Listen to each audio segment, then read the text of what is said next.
Chapter 836. Drywater City had now become the most eye-catching place in the entire Johnson dimension. Not only the orcs, but even the kings of the foreign races hidden in the deep mountains and forests cast their concerned gazes over. Through the strange laws of the dimension, all the powerhouses of the Johnson dimension understood the true intentions of the witches who had invaded this place. Eroding the origin of the dimension, corrupting the laws of the dimension, destroying the consciousness of the dimension, these damned witches actually had the guts to destroy the entire Johnson dimension. If the witches only wanted to invade the Johnson dimension, then this war would only be a battle between the witches and the orcs for the control of the dimension.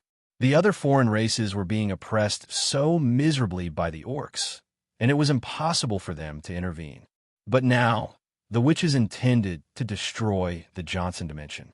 This was a huge problem that concerned the survival of all living beings in the Johnson dimension, and the kings of the foreign races could no longer tolerate it.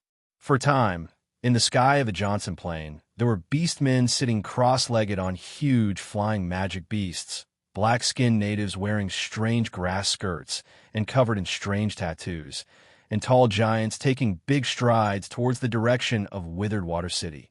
These powerhouses of the Johnson dimension, regardless of race or gender, almost all ran out from their secluded secret places and used all kinds of methods to rush toward the lonely Drywater City that stood in the northwest wastelands.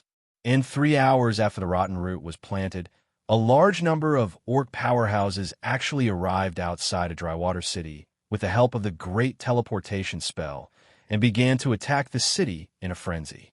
But the Witches of Death used this half-month gap to build a simple War Wizard Tower in Drywater City. With the War Wizard Tower as a defensive barrier, the witches who obviously had fewer level 4 witches in the other party were able to resist the attacks of the other party without batting an eyelid.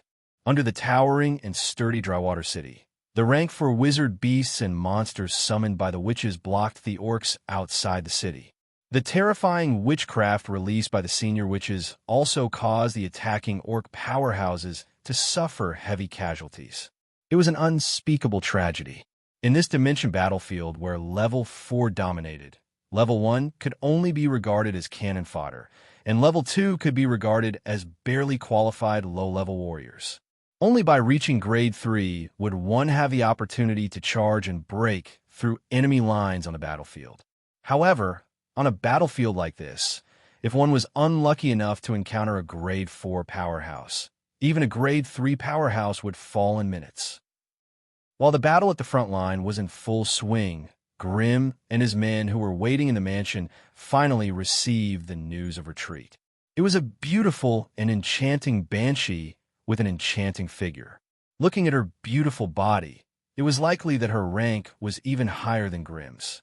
However, even though she was a tier 3 witch, she was still a witch servant. Facing Alice, the leader of the witches, and Grimm, the tier 2 chief of the witches, she still had to bow to show her respect. Lady Alice, Lord Grimm, the portal is ready. You can leave now. Upon hearing this rare piece of good news, the first to cheer was the tier 3 Thunder Dragon, Arms. Great, great. Let's go.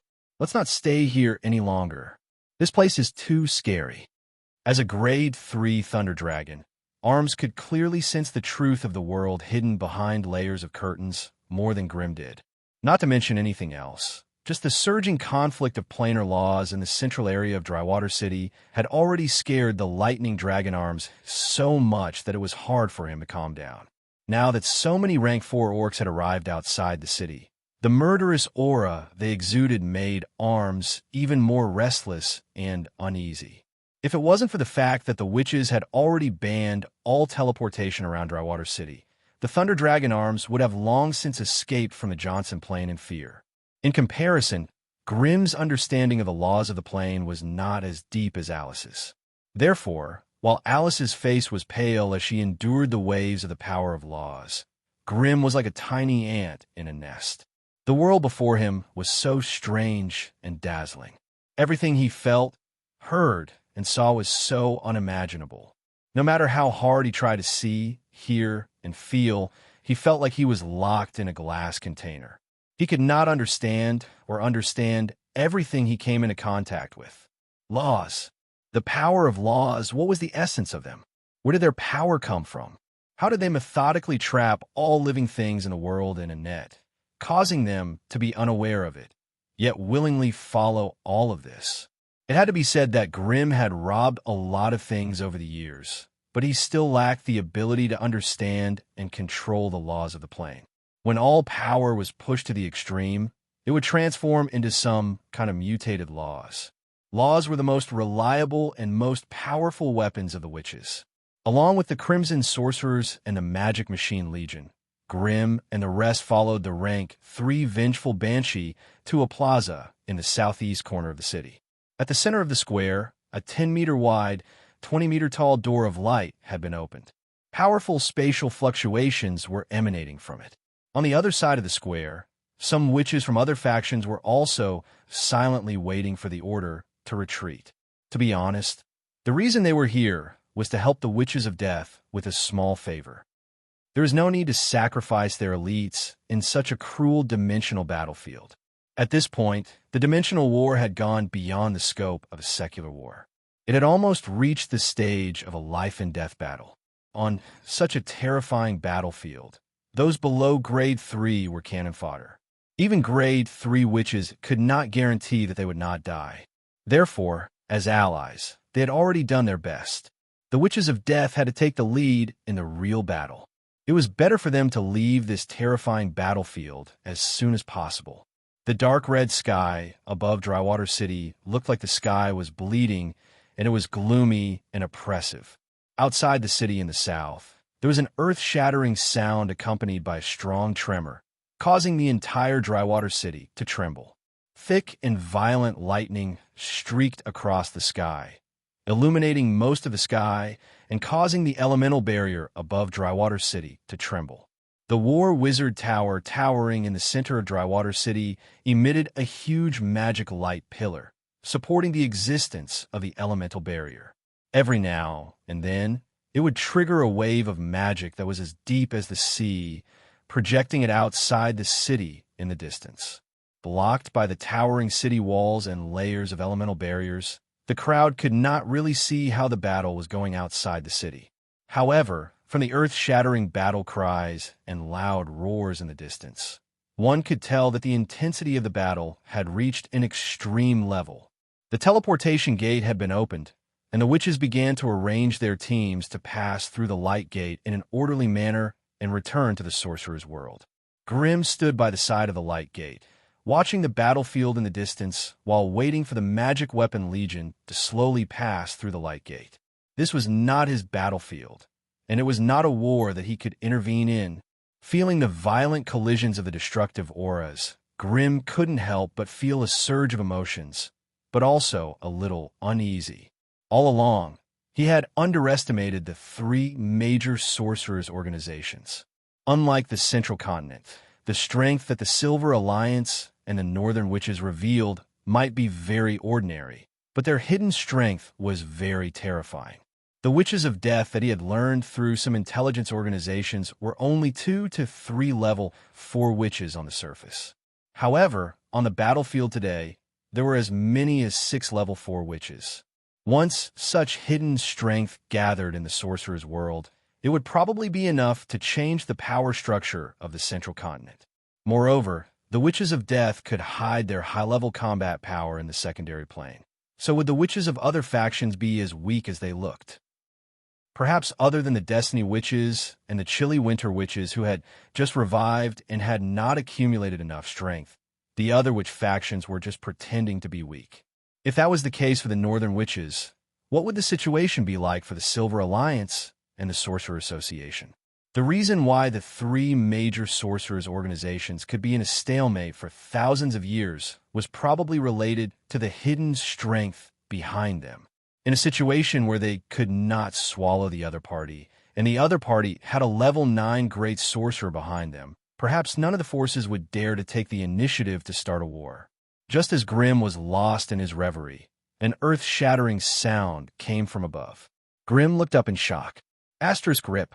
Asterisk along with the ear-piercing sound of cloth tearing.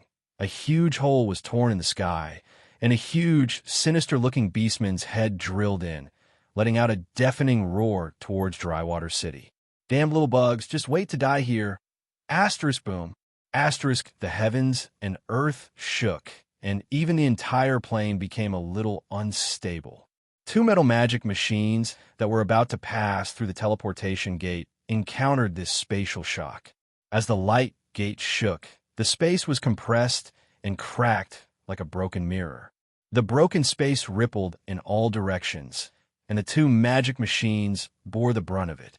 They were silently cut into countless scattered parts that fell to the ground. Even though they were made of the toughest magic iron alloy, they were still as fragile as tofu in the face of the spatial ripples. Faced with such a terrifying scene, Grimm and the other witches did not even spare a glance at the magic machines. They all raised their heads and looked at the terrifying orc that was trying to squeeze into the Johnson plane. Under its crazy tearing and support, the spatial crack that was originally only a few hundred meters wide had now extended to over 1,000 meters. The golden orc not only had its head, but also its shoulders and arms it squeezed in. Chapter 837. Garen? Akadas, the orc god of massacre, level 7. He was also one of the gods under the command of the orc god Ash. Unlike the gods of other pantheons, the orc god system advocated violence and bloodshed, so all of them were extremely proficient in fighting. They were simply beasts born to fight. As long as there was a war, their fierce and cruel figures could be seen at the front lines of the war. It was precisely because of this style that the entire orc god system was involved in all the gods' wars. Moreover, when fighting, they were almost unafraid of death and always fought with their original bodies. The orc god system's gods were already strong, and they often fought with their original bodies. When they encountered the weak god incarnations or clones of the other pantheons, they were invincible. Therefore, the orc god system was also one of the top large pantheons in the world of gods, and the ordinary pantheons could not compare at all. This time, the Witches of Death were ordered to destroy the Johnson dimension, which was equivalent to slapping the orc god system in the face. Therefore, it was not surprising that the orc god of massacre made an appearance and put on a posture as if he wanted to break into the Johnson dimension and kill all the witches in one fell swoop. Level 7. For a medium-sized existential plane, a 7-stage god was simply too powerful. This god of massacre Garen's original body was a sturdy orc that was tens of thousands of meters tall. He wore a heavy and crude black full-body armor, and the weapon he used was a huge double-sided axe. Just as Garen, the god of massacre, was desperately tearing apart the plane barrier and trying to force his way into the Johnson plane, a huge frost arrow crossed the void and hit his body. The frost arrow shattered, and the extremely cold air that burst out from it dyed his black full-body armor blue, forming countless crystal-clear frost flowers. Garen, our battle is not over yet. Are you in such a hurry to escape? Compared to Garen's huge body, the mysterious which that appeared later was simply negligible. However, the powerful witchcraft that she casually activated made this god of massacre Garen feel bone-chilling, and it was difficult for his body to move. The sudden sneak attack made Garen, who was stuck in the plane barrier, even more furious and manic. He roared furiously, "Otis, you only know how to run away. If you have the guts, fight me to your heart's content." Roaring was one thing, but Garen would never dare to endure the attack of a level 7, which and slowly enter the Johnson dimension, even if he had 10 times the guts to do so. Therefore, the god of massacre Garen could only withdraw his body in anger and turn around to face the terrifying which would cross the void. Just as Garen had described, the level 7, which named Otis, turned into an ice sculpture the moment she saw him chasing after her. She shattered into pieces and disappeared on the spot. When he reappeared, he was already nearly 100 li away. The outer realm was so vast that it could accommodate all these terrifying experts fighting to the death inside. On the other hand, Garen's main body was tens of thousands of meters tall. As he strode forward in the void, each step he took was more than 7 to 8 miles in plain space. Therefore, he raised his double-sided axe high and roared loudly as he quickly chased after the witch. The figures of both parties gradually moved further and further away in the outer realm and soon disappeared without a trace. As for the huge crack that guarantor in the Johnson Dimensions barrier, it began to shrink and heal under the effect of the plane healing power. The outer realm void storm blew into the interior of the plane through the space crack, bringing a devastating blow to the surroundings of Drywater City. The void was not void. The outer realm void looked empty, as if there was no matter, but there was surging magical energy. The powerful magical energy filled this outer realm void, and then under the guidance of a strange force, it flowed and vibrated freely like a magic tide. All matter in the outer realm void would be constantly being scoured by the magical energy. If there was no plane barrier, it was almost impossible for so many intelligent creatures to be born inside the material plane. Even the so-called mountains, rivers, vast lands, and rock formations would be crushed under the scouring of the magical energy tide and eventually spread to every corner of the multiverse. And it was precisely the existence of the plane barrier that allowed the material plane to isolate the energy invasion of the outer realm void, and there was a relatively gentle space for nurturing life. Otherwise, no life could be born under the attack of the void storm day and night, let alone realize the diversity of the plane's races.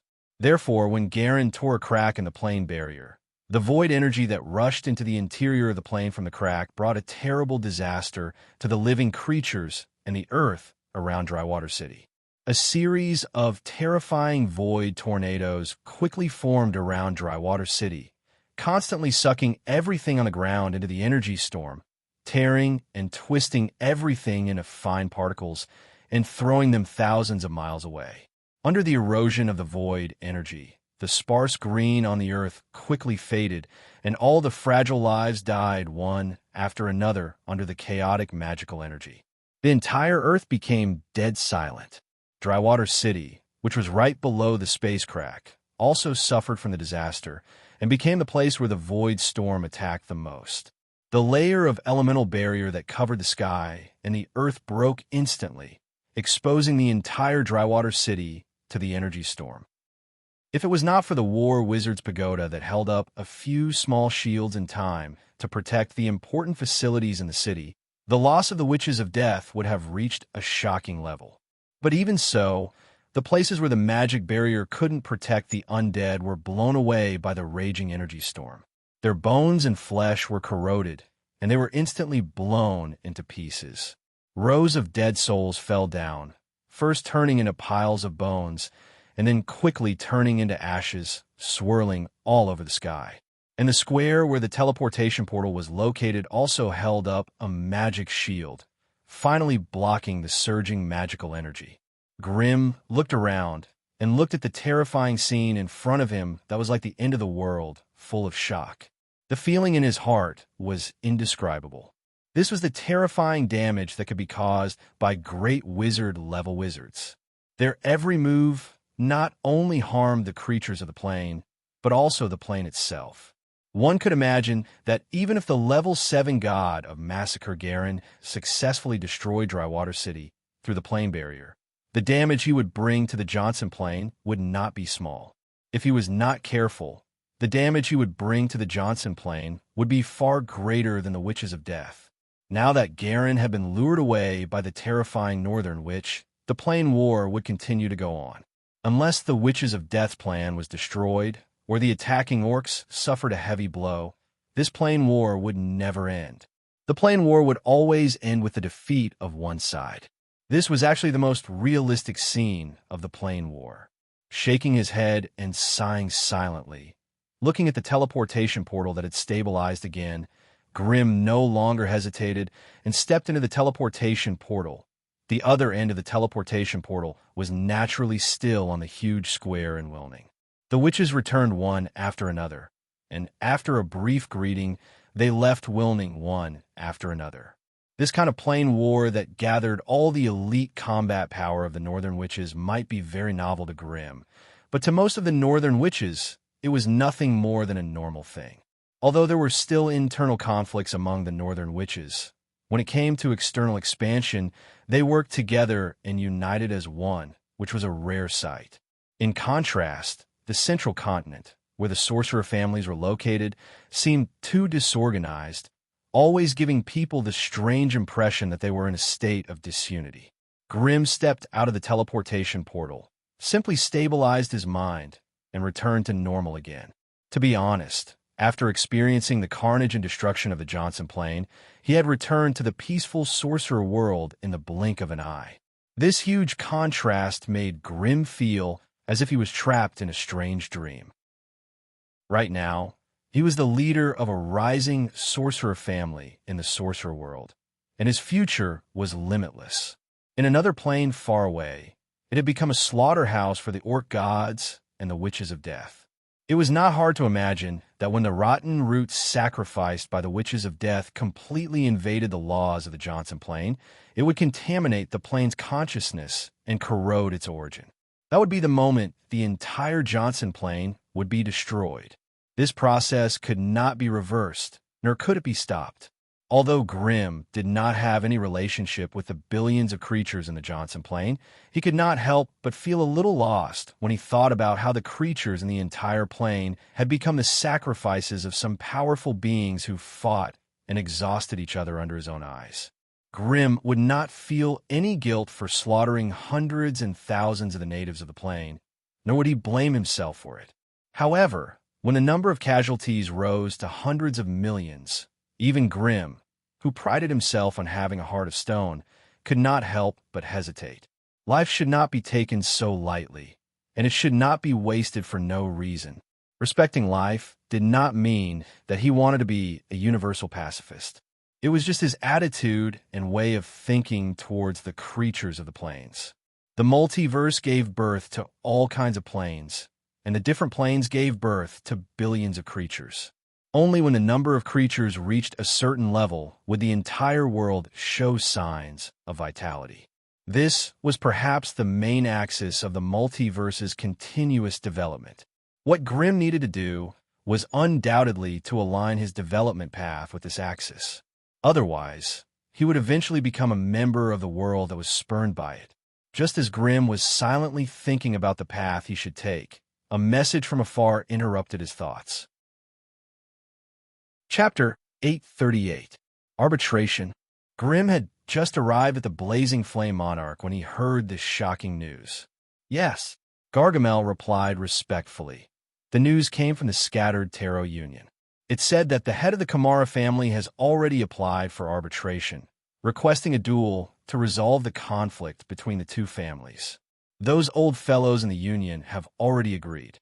When the 5 allied forces attacked the Blazing Flame Monarch, why didn't those old fellows come out to arbitrate? Now, they want to arbitrate. Grimm's thick brows furrowed, a solemn expression appearing on his young and handsome face. Although Grimm did not speak harshly, the dignified air he exuded still caused Gargamel's heart to tremble, and he couldn't help but tilt his body even more. What did they say? Grimm asked indifferently.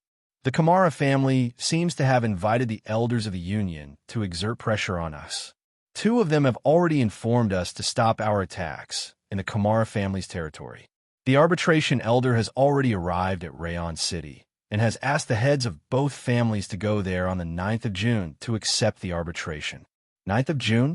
Today was already the 9th of June, which meant that he only had 5 days to prepare. Moreover, Rayon City was over 2,000 kilometers away from the Blazing Flame Monarch. If he had not returned from the Johnson Plain in time, his family might not have been able to find someone who could represent him in this arbitration. Grimm laughed coldly. It seemed that the other party already knew that he was not in the Magus world, which was why they had suddenly implemented this plan. If Grimm was absent from the arbitration, they would probably use even more despicable methods to squeeze the Crimson family's profits from the battlefield. How is the battle at the front lines? Grimm could not help but ask. The other party had a powerful grade 3 Magus in their family. How could he throw away his pride and apply for an arbitration against a grade 2 insect shaman? Bliss? Could something have happened on the battlefield? The sensitive Grimm immediately thought of Bliss. At the mention of the insect shaman, even Gargamel, who was overseeing the rear, immediately gave him a thumbs up. Patriarch, this Lord Bliss is truly incredible. You don't know this. In the days that you were gone, this Lord Bliss has caused great harm to the Kamara family. It is said that Gargamel swallowed a mouthful of saliva and licked his chapped lips, his face full of shock. Lord Bliss has visited all of the Kamara family's resource points and secular territories, implanting a type of puppet worm in all of the acolytes and official magi. Puppet worm. I don't know what it called exactly. I only heard about it from the family's intelligence. In short, the Kamara family suddenly lost contact with all the resource points. They sent people in to check. All the magi and acolytes were dead, turned into a worm nest by Lord Blitz. It said that the way they died was horrible, very horrible. What about Kamala's grade 3? The grade 3 magus of the Kamara family, Yurga, did come out to stop Lord Bliss a few times, but Lord Insect Shaman transformed into thousands of forms and was evaded every time. That's why Yurga was forced to apply for arbitration. If he had been any slower, I'm afraid that Lord Bliss would have invaded their headquarters. It was obvious that Insect Shaman Bliss's performance in this family war had not only intimidated the members of the enemy families, but even Gargamel, the Crimson Chief Eunuch, was starting to feel uneasy. Grim furrowed his brows and pondered for a while before finally speaking. Think of a way to inform Bliss to stop the attack on the Kamara family. Since the other party has invited a grade 4 magus, if we act too excessively, we will incur the wrath of those old fellows. The current Crimson family cannot afford to provoke those grade 4 magi. Yes, I will contact Lord Bliss now. With that, Gargamel hurriedly left. Mary, who had been listening by the side, chuckled. I didn't think that the little worm that trembles at the sight of me would become such a big shot. He has so many worms under his command that he wouldn't feel the pinch even if tens of thousands of them died. Any other family would have a huge headache if such a monster invaded their territory. Hee, I actually pity that Magus Yurga. Grim could not help but shake his head and smile bitterly. Once a fellow like Insect Shaman Bliss was allowed to develop, it would be very difficult to suppress him. As a grade 2 magus, his individual combat strength was not strong, and he did not even have many offensive spells. Defeating such a person was easy, but killing him was as difficult as ascending to the heavens. If he encountered someone stronger than him, as long as he was willing to sacrifice the rook to protect the general, he could easily escape. However, if he encountered someone weaker than him, his army of insect generals and endless swarm of worms would be his trump card. When the enemy did not have any methods to restrain him, the Insect Shaman Bliss was practically invincible. At the very least, that was the case among grade 2 magi. If Grim had not left a special mark on the insect queen he had fused with, even he would not have dared to say that he could suppress such a powerful grade 2 magus. Fortunately, Grim still had a way to restrain Bliss, or else this insect shaman would definitely escape to a faraway place and live a carefree life. At this moment, Grim had the intention to pass a message to Bliss through Gargamel, wanting to see how he would react to his orders. If the other party refused to obey, Grim would have to consider suppressing the insect Shaman Bliss. Let me go. Gargamel is only grade 1, and Bliss might not follow his orders. Mary chuckled. That little worm used to be quite afraid of me. I'll bring him back from the battlefield. The Crimson family was currently lacking top-tier combat power, and Mary obviously did not want some small problems to ignite the deep-seated conflict within the family. That was why she volunteered to summon the Insect Shaman Bliss. Grim smiled at Mary and nodded slightly. Apparently, he understood Mary's intention. Mary smiled sweetly and stood up from her chair, leisurely swaying her slender waist as she walked out while loudly ordering, "Go, call Soros, Winsole, and the others over. I want to see them in less than a quarter of an hour." Yes, yes. The few vampires standing behind her hurriedly bowed in acknowledgement, and a cloud of bloody mist exploded before disappearing on the spot. Although this trip to the Johnson Plain was short, Mary had gained a lot. In fact, the one who ate the most during the battle in the Johnson Plain was the Blood Queen Mary. All the rank 3 beastmen Arms and Grim had taken down had become her delectable food. If it wasn't for the fact that her spiritual energy wasn't strong enough to awaken a grade 3 powerhouse, she would have 1 or 2 more grade 3 vampires under her command. Even so, Mary's strength had increased by leaps and bounds. To a certain extent, her battle prowess was not any weaker than Grim's. Of course, this was referring to Grim before he obtained the Flame Set equipment set. Rayan City. This was a beautiful city by the Crystal Lake. The bright sun in June was the time when its power was not revealed. The golden sunlight shone on the rippling blue lake, giving off a warm and genial feeling.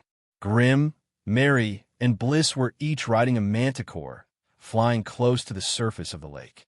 This attracted the attention of many nobles on the lake. Father, when I grow up, I want to fly in the sky like the Magi."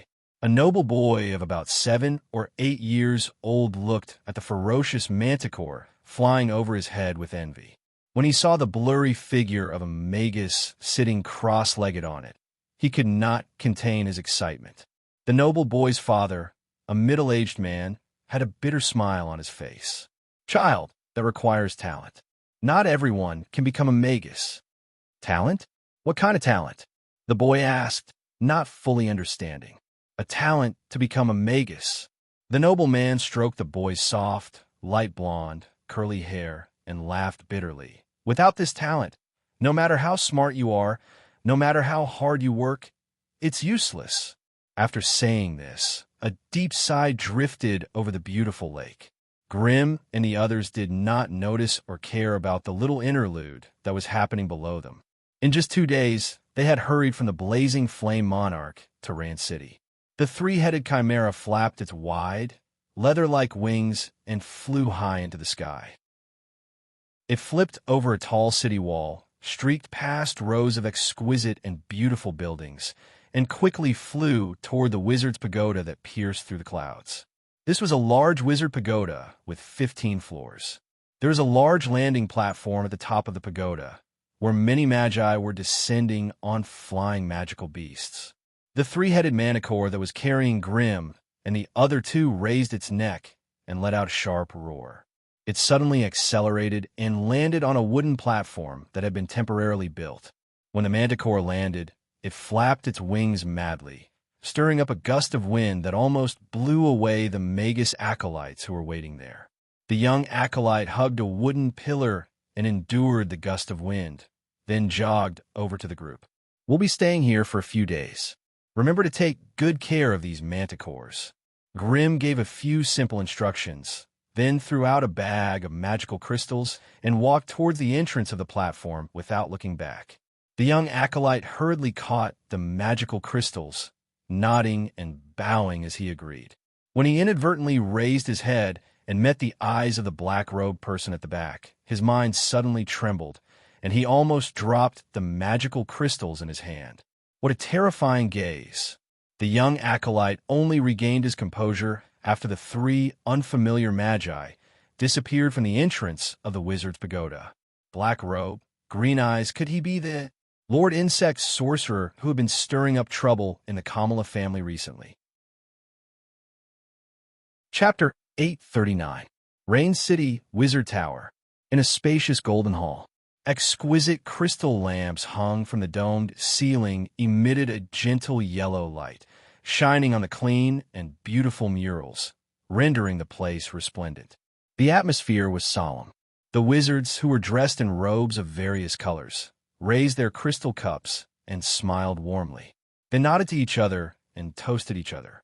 Some familiar wizards gathered together in groups of 2s and 3s, happily chatting about something in low voices. Near the entrance of the hall, a few acolytes dressed in exquisite robes politely received every wizard that arrived. When the visiting wizard took out their gold-stamped name card, an acolyte with a loud voice would announce the family and surname of the wizard. Of course, to most of the visitors, such a loud announcement was like a stone sinking into the ocean.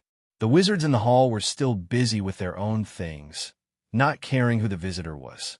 However, when the acolyte who was acting as a doorman announced the name of Wizard Yurga from the Kamara family, many wizards stopped their conversations and could not help but look at the level 3 wizard who had just stepped into the hall. Of course, what attracted their attention was not the wizard status as a level 3 wizard. After all, there were 5 level 3 wizards in the hall. What really attracted their attention was the rumors that had been spreading crazily in the central continent recently. 2 level 3 wizards had led a team and allied 5 wizard families or organizations, but they had suffered a crushing defeat at the hands of a new family that had not even been established for 20 to 30 years. Even one of their level 3 wizards had fallen into the enemy's wizard's pagoda. That was already embarrassing enough. What was even more embarrassing was that the Kamara family, who had returned in great defeat, had their territory thrown into chaos by a level 2 wizard. It was said that nearly 40% of the low-level wizards and acolytes in the Kamara family had been devoured by the worm wizard. It was a huge loss. Moreover, this level 3 wizard Yurga had failed to kill the wizard twice, and instead allowed the wizard to sneak into the family's headquarters. Even one of the Kamara family's direct descendants had become the wizard's food. A level 3 wizard against a level 2 wizard, and still ended up with such a result. It was no wonder that the level 3 wizards in the central continent would look at Wizard Yurga with disdain and disdain. However, only another rank 3 magus could comment on a rank 3 magus. Hence, the expressions on the faces of the many magi in the hall flickered, and they once again pretended to talk enthusiastically. However, part of their attention was diverted to Wizard Yurga, secretly observing his every move. It was rumored that this Wizard Yurga had already applied for the association's mandatory arbitration, and the venue of the arbitration would be the Wizard's Pagoda in Ryan City. This also explained the real reason why Magus Yurga appeared here. Mandatory arbitration by the association? The wizards were secretly communicating with each other. They were all puzzled by Wizard Yurga's actions. Were those old fellows from the association that easy to deal with? Once they took the initiative to apply for arbitration, it would mean that they had given up their family's initiative in the war and handed the family's future and fate to the association's elders. In order to fill the empty stomachs of the association elders, the Kamara family would have to spend a lot of money.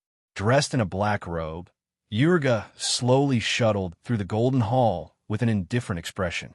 Along the way, all the magi he met bowed to him, placing their hands on their chests to show their respect. However, he ignored them and walked straight to a middle-aged man in a white robe at the corner of the hall. A few level 2 magi surrounding the white-robed man hurriedly lowered their heads to pay their respects to Yurga, then silently retreated to the side. "How's the arrangement you've made for me?" Yurga did not seem to care about the private conversations of the surrounding magi. He approached the man and asked in a low voice, "It's still very troublesome." The white-robed magus revealed a vexed expression. "The other party will not budge. They want the Kamara family to hand over the 2 level 1 resource points, or else." Yurga suddenly let out a sinister smile, his face contorting. "Good, very good. As expected, when our family is in trouble, even those fellows from the association can't help but jump out and take a few bites. Have these bastards forgotten that if not for their instigation, I would have initiated this detestable war?" Yurga's voice was somewhat hoarse, his voice sharp and ear-piercing. However, 2 layers of faint, transparent force fields lingered around them, preventing the sound of their conversation from leaking out. "You'd better calm down. It's your fault for messing things up." The white-robed magus grumbled unhappily. "I really don't know what the 2 of you are doing to actually be forced into such a situation by a new family that doesn't even have a level 3 magus. Now, there's no way we can be kind." Magus Yurga's face instantly turned purple and bright red, and all sorts of malevolent and contorted expressions quickly appeared. However, in the end, he did not choose to explode. Instead, he sighed, all the malevolence and unwillingness in his heart, and revealed an expression of resignation. "That brat isn't as weak as your reports describe him to be. His subordinate strength, I still can't see through them. We've already investigated." When the war broke out, That brat really wasn't in the family, but was trapped in the fire elemental plane. However, even in such a good situation, you and Hennis did not grasp the best opportunity to destroy his nest. Now, even Hennis has fallen into the enemy's wizard's pagoda, and you can't even deal with a level 2 magus from the enemy family. That elder has already said that if you hand over those 2 level 1 resource points, he'll give your family another chance. What chance? Yurga asked anxiously. A fair duel. The white-robed magus let out a sinister laugh. The enemy family doesn't have a level 3 magus. If you can't grasp this opportunity, you can forget about being the leader of the family. Yurga's expression suddenly froze, and he could not help but lower his head in thought. What are you hesitating for? Don't tell me that you can't even defeat a level 2 magus? I've spent a lot of effort to fight for this opportunity for you. Don't tell me you're even afraid of this? Just as the white-robed magus was bitterly persuading Yurga, another announcement came from the entrance of the hall.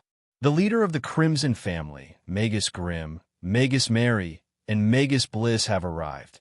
In fact, while Yurga and the white-robed magus were conversing, more than 10 magi from afar had already entered the hall to register themselves. However, none of these insignificant nobodies were able to attract the attention of the 2 level 3 magi. However, when the words Crimson Family, Grimm, and Blitz entered his ears, Yurga, who had been muttering to himself with his head lowered, suddenly raised his head. A pair of sharp eyes that were as cold as ice locked onto the 3 magi, who were slowly walking into the hall from a few hundred meters away. It was not just Yurga. Even the white-robed magus, as well as all the magi in the hall, stopped talking and turned their heads to look at the entrance of the hall. Sharp gazes, some curious, some hateful, some surprised, and all sorts of indescribable emotions landed on Grimm and the other 2. The hall suddenly fell silent, and the air seemed to freeze. Bliss, it seems like you've made quite a name for yourself in this period of time. Grimm led the way into the hall, a faint smile still on his handsome face. His tall and sturdy body was ramrod straight, giving people a feeling that he was indomitable and reliable. Mary, who was dressed in blood-red armor, was even more enchanting and beautiful. That perfect figure, that delicate and pretty face, that firm and perky bosom, and that plump buttocks were all swaying in the air. She held on to Grimm's arm and walked into the hall with light steps. Her sparkling and translucent ruby-like eyes scanned the people in the hall, and her beautiful face revealed a charming smile that could make people go crazy. Bliss, who was wrapped in a thick black robe, couldn't help but glance at the hall when he heard Grimm's mocking voice transmission. Under the deep shadow of the hood, the strange green insect eyes emitted a cold glint, causing the magi who looked at him to shiver and frown. What a strange insect shaman! The magi all had sharp eyes and could instantly determine the identity of the 3 from their attire and position, although there were many ruminating gazes that landed on Grimm and Mary. There were even more inquisitive gazes that lingered around Bliss. They had seen many fire magi, but a powerful insect shaman like Bliss was the first in the central continent. They could not help but be curious about this. I think I see that old crow. He's in the southwest corner, and he's watching us. Mary's smile did not change as she softly transmitted her voice. Grimm and Bliss's gazes instantly crossed the entire hall and landed on the rank 3 magus, Yurga. Their gazes met in the middle of the hall and coldly collided. Dazzling sparks flew in the air. Those who could enter this hall were naturally not ordinary people. Almost every magus had their own small circle and sources of information, so they had a basic understanding of the situation between the 2 sides.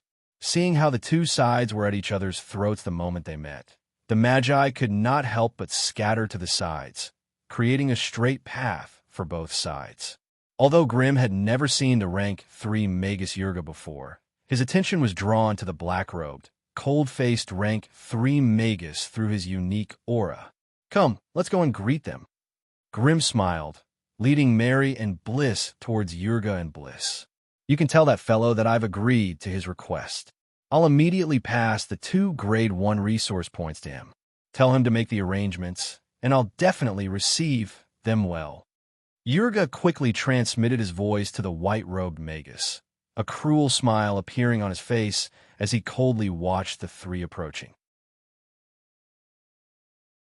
Chapter 840. When enemies met, their eyes would turn red.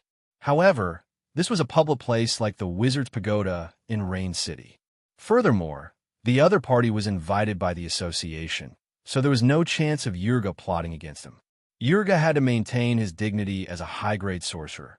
Even if he was secretly hating him, on the surface, he still had to maintain his dignity as a high-grade sorcerer.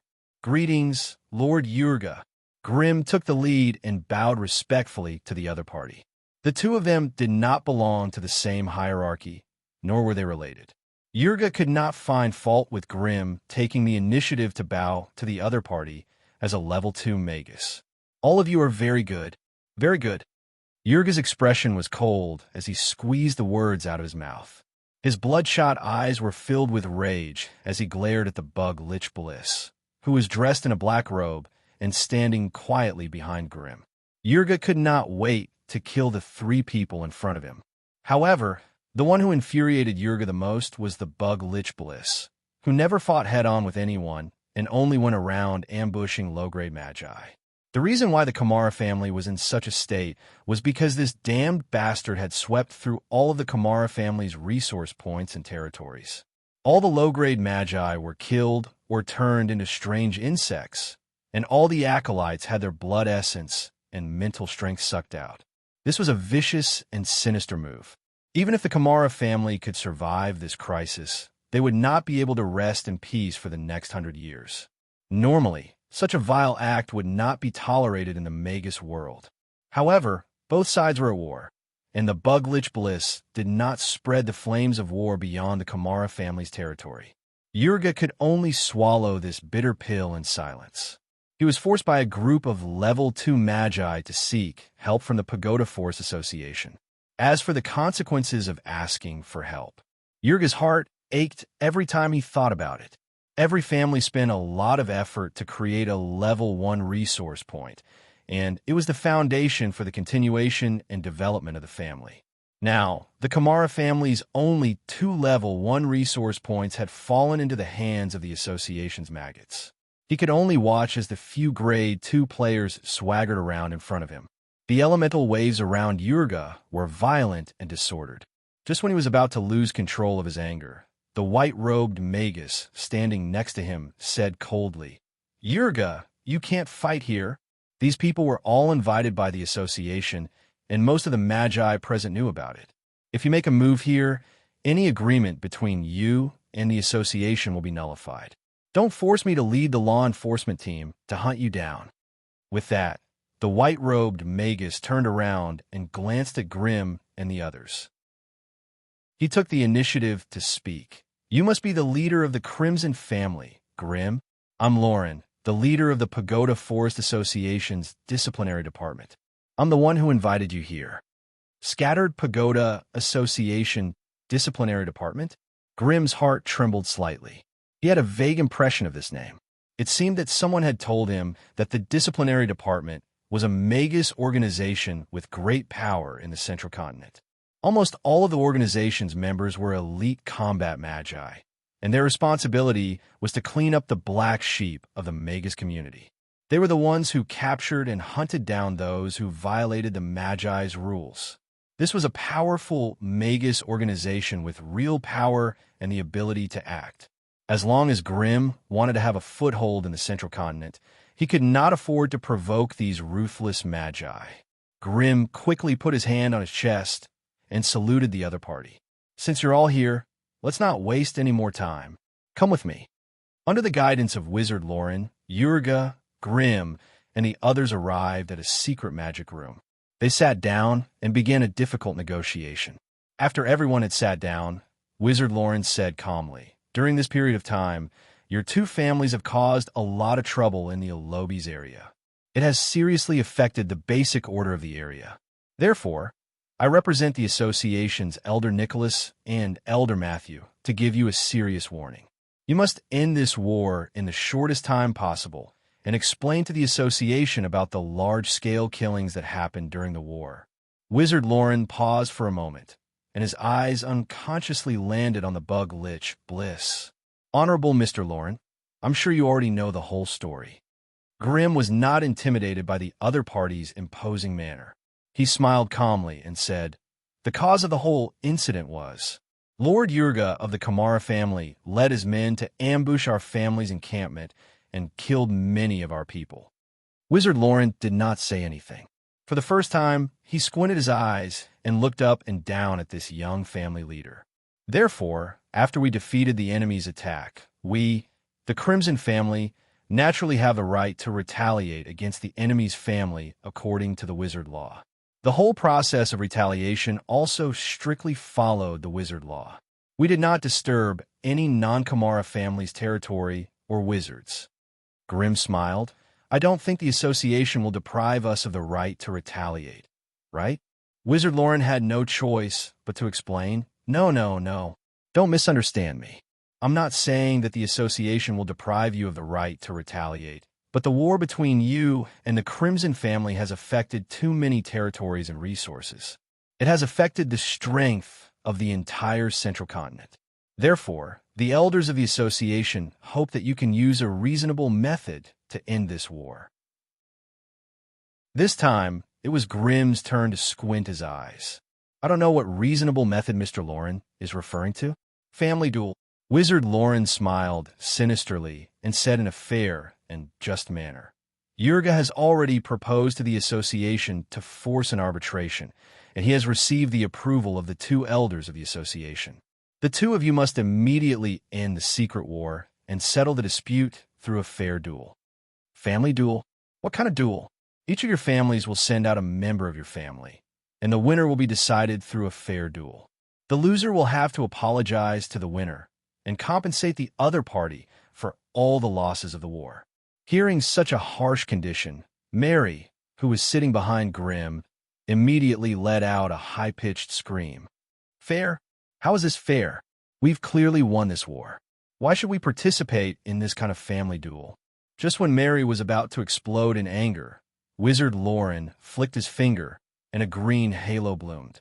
Suddenly, tens of wooden tentacles emerged from under Mary's body and tied her tightly to her seat.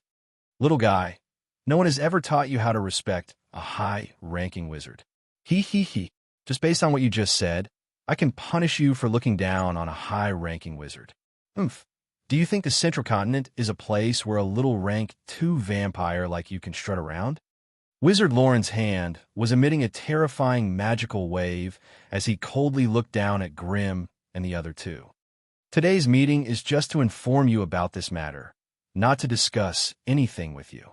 So, if you have any dissatisfaction, you can complain to the 2 elders, Nicholas and Matthew." But if it was me, I would definitely not do this. This is because this matter was decided by the 2 elders. Even if you appeal to the Scattered Pagoda Forest Association, you won't get any better results." "I understand." Grimm's eyebrows slightly furrowed. "Looks like the Kamara family's wizard is this Lord Yurga. So, we, the Crimson family, can also choose any fighter we want?" Of course not. This is an internal battle between your 2 families, and it cannot involve other families and forces. Therefore, the representative of the Crimson family can only be a member of the Crimson family with the identity of a wizard. No outside help is allowed. Wizard Lauren continued to laugh. "I heard that there are some dragons from another world mixed in your family. They are not considered as members of the Crimson family, so they cannot represent the family in the battle." Hearing this, Grimm's eyes sharpened, and Mary struggled angrily. Bliss, who was still in his black robe, suddenly raised his head. His green insectoid compound pupils swept across Wizard Lauren, and he quickly lowered his head again. Grimm sneered coldly. "Up until now, our family hasn't registered a single Tier 3 wizard with the association. So, you want us to send a Rank 2 wizard to fight Lord Yurga, the Rank 3 wizard, in a fair fight?"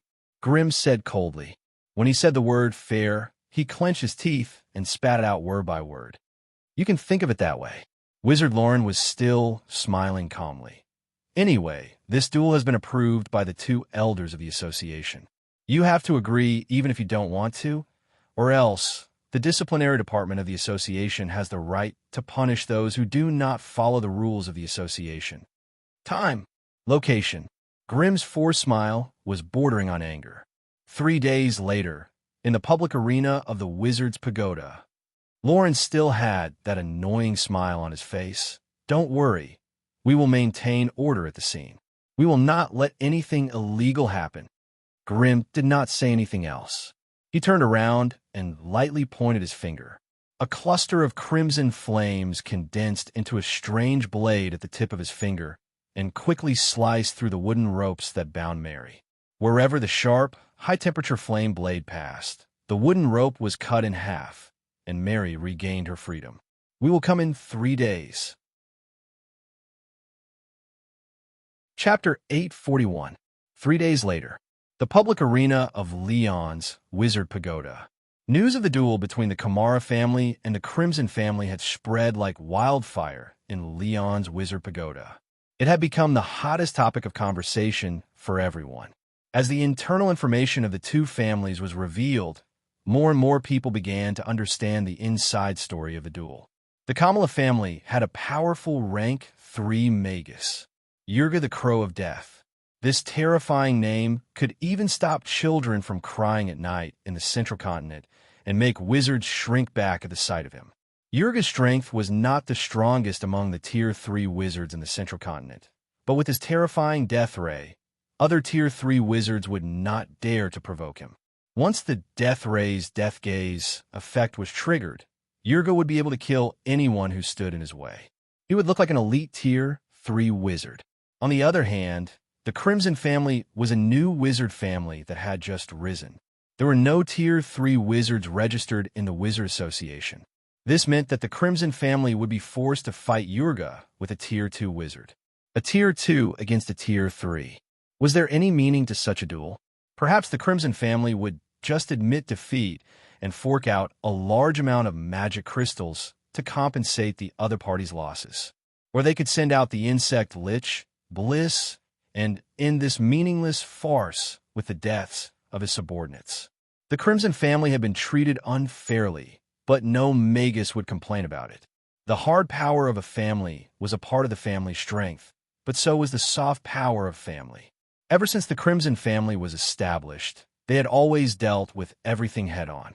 They had never tried to curry favor with the scattered Tower Forest Association.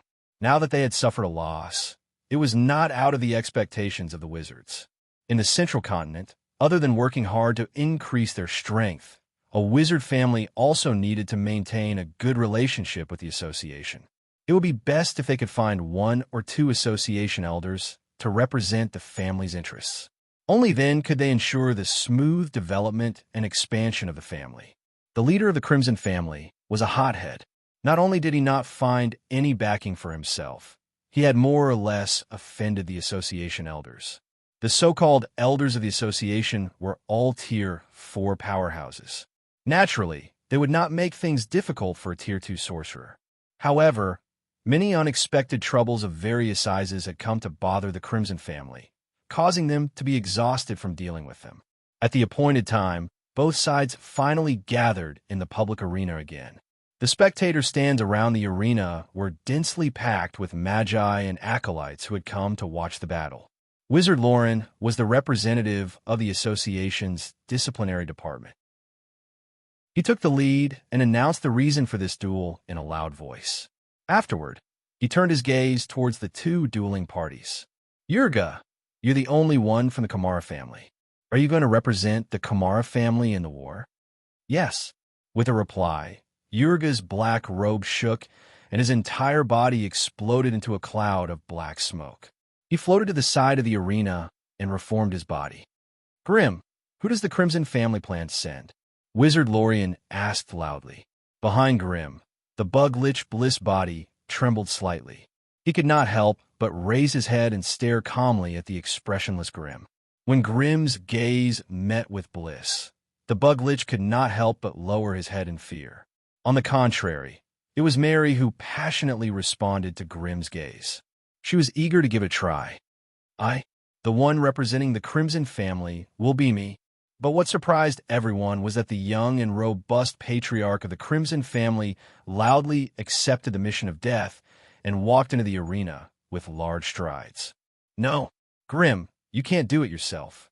Grimm's sudden action was clearly out of Mary's expectations. Her face turned red as she rushed towards Grimm without a care for her own safety. Unfortunately, her body crashed into an invisible barrier that rose up and was isolated outside the arena. No matter how she attacked and scratched, the blood-colored energy could not even scratch a hole in the solid and dense protective barrier.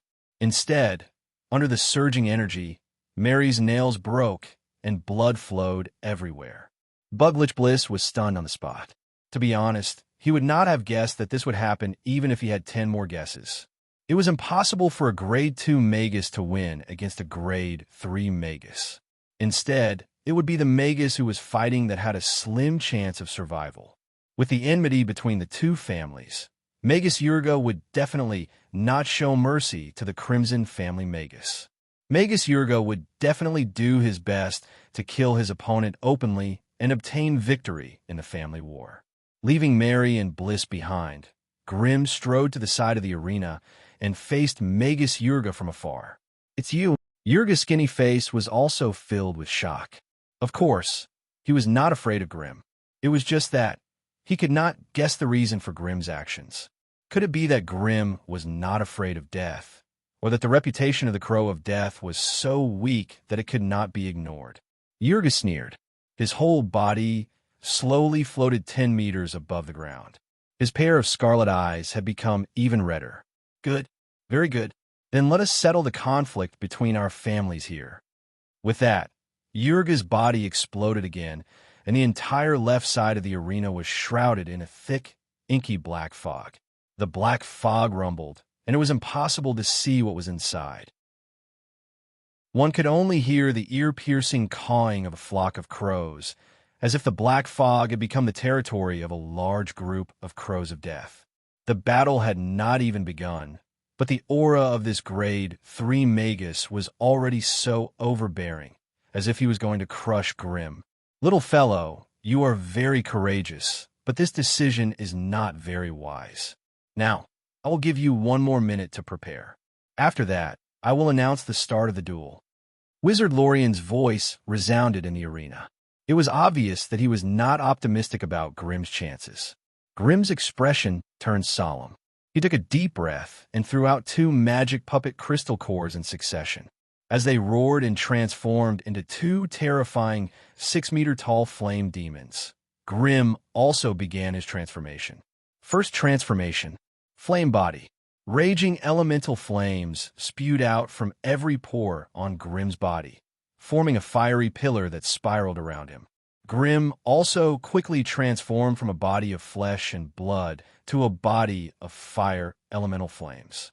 His entire body swelled to a height of 4 meters. Second transformation, flame demon body.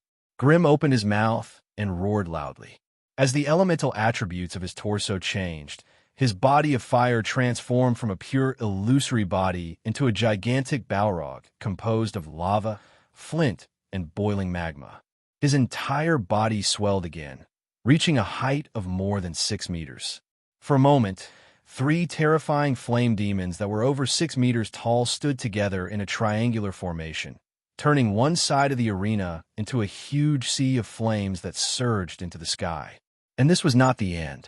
Several elemental halos flashed on Grimm's body, and a strange, translucent barrier shot out, forming a terrifying burning domain around the 3 flame demons.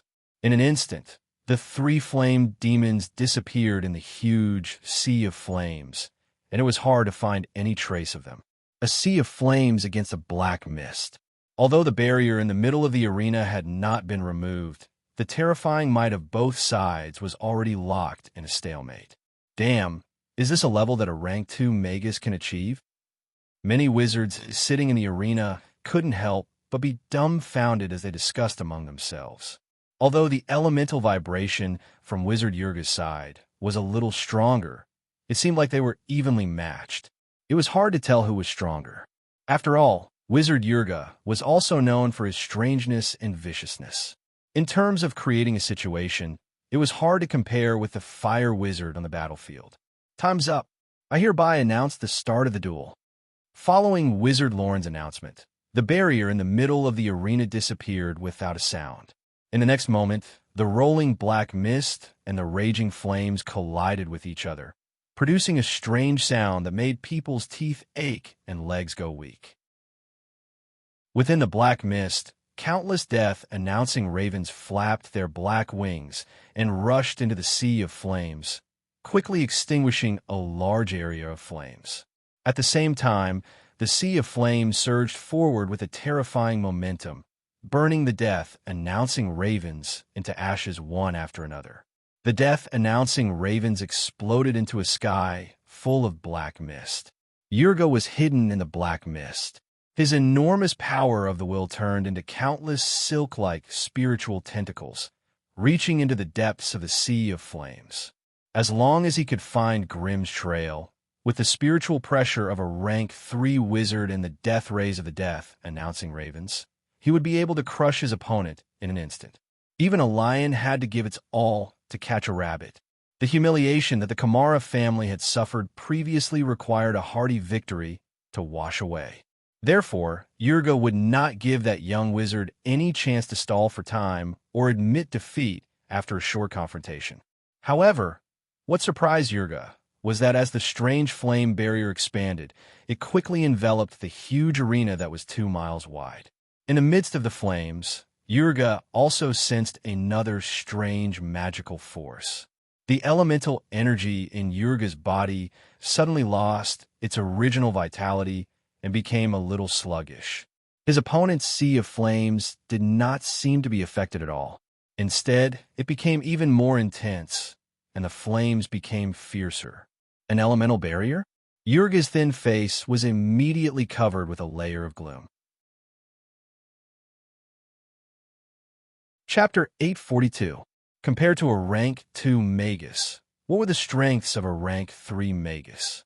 A higher magic resistance, a stronger body, and a terrifying spiritual pressure. These were all superficial. What truly determined the difference between a rank 2 and a rank 3 magus was the control of elemental particles. Due to the small size of a human magus, the amount of magic energy contained within their bodies was much less than that of a large magical creature. This way, during an intense battle, they would need to continuously obtain elemental particles from the outside world to replenish their rapid consumption. As for a rank 3 magus, apart from a few who specialized in body tempering, most of their bodies were only 7 or 8 times stronger than a normal human's. This strength sounded very powerful, but in a battle between high-ranked magi, they would still not be able to withstand a swift and fierce attack. As a bloodline magus, Yurga's agility was greatly increased after transforming into a death crow. However, his vitality and life force were still his obvious shortcomings. In other words, Yurga was still a fragile magus with high attack and weak defense. Of course, this weak defense only applied to a rank 3 magus. From the start of this duel between a rank 2 and a rank 3 magus, it was a stalemate.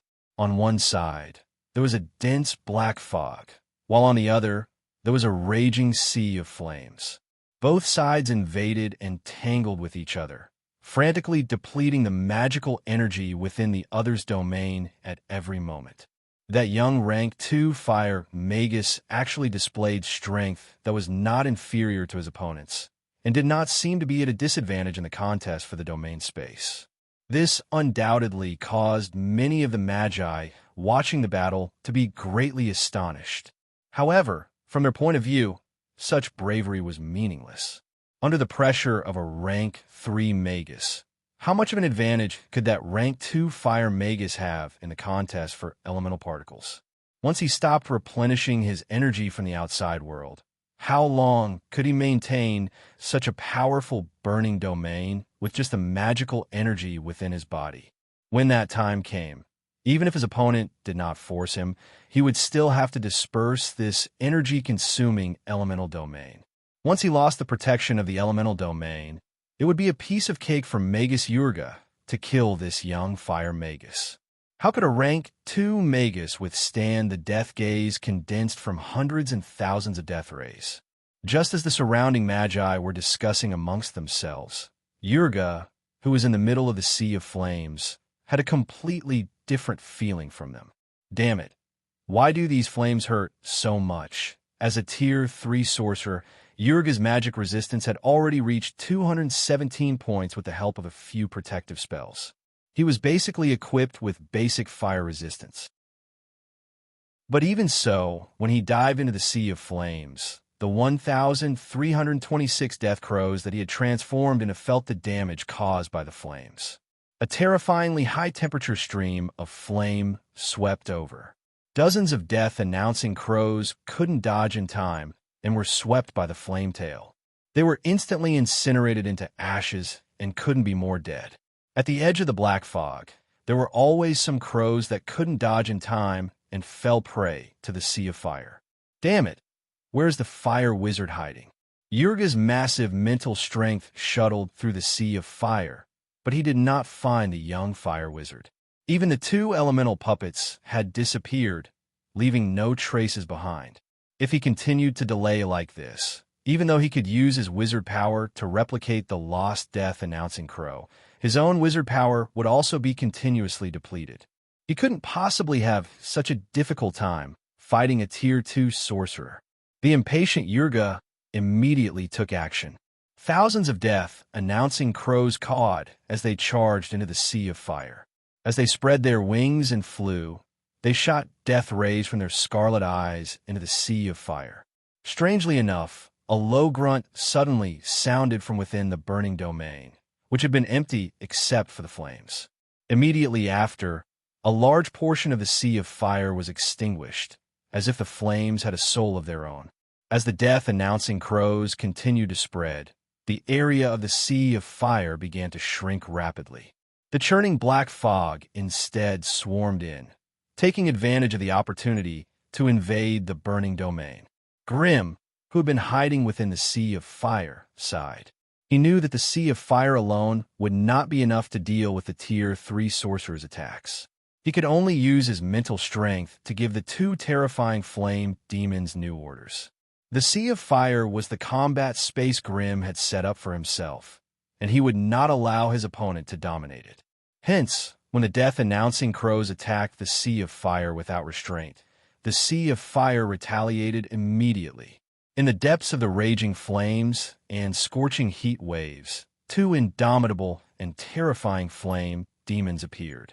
As soon as they appeared, they waved their hands and summoned a large cloud of fire, sweeping towards the death-announcing crows that were flying at the edge of the black fog. Wherever the cloud of fire passed, the entire space was like a boiling furnace, and everything was set ablaze. Apart from the large cloud of fire, the 2 terrifying flame demons also condensed huge lava fireballs, which they smashed into the black fog. The surging magical flames and terrifying heat waves instantly burned a large number of death-announcing crows to ashes. However, just as the 2 terrifying flame demons were about to fight, the flames beside them dimmed, and a strange humanoid figure that was only as tall as their legs suddenly appeared. At the same time that Yurga appeared, the scarlet eye on his forehead shot out a thick death ray, which hit the body of one of the terrifying flame demons. The flame demon only struggled for half a second, and with a furious roar, it exploded into a sky full of sparks and a violent meteor shower. Amidst this apocalyptic scene, the demon puppet core that was hidden extremely well within the terrifying flame demon's body also flew out, soundlessly disintegrating in midair, shattering into fragments all over the ground. Just like that, Yurga had killed a terrifying grade 2 mid-grade Balrog without a sound or a trace. Deep within the sea of fire, Grim suddenly felt a sharp pain in his mind, and the bit of mental strength he had attached to the flame demon's crystal core was also destroyed.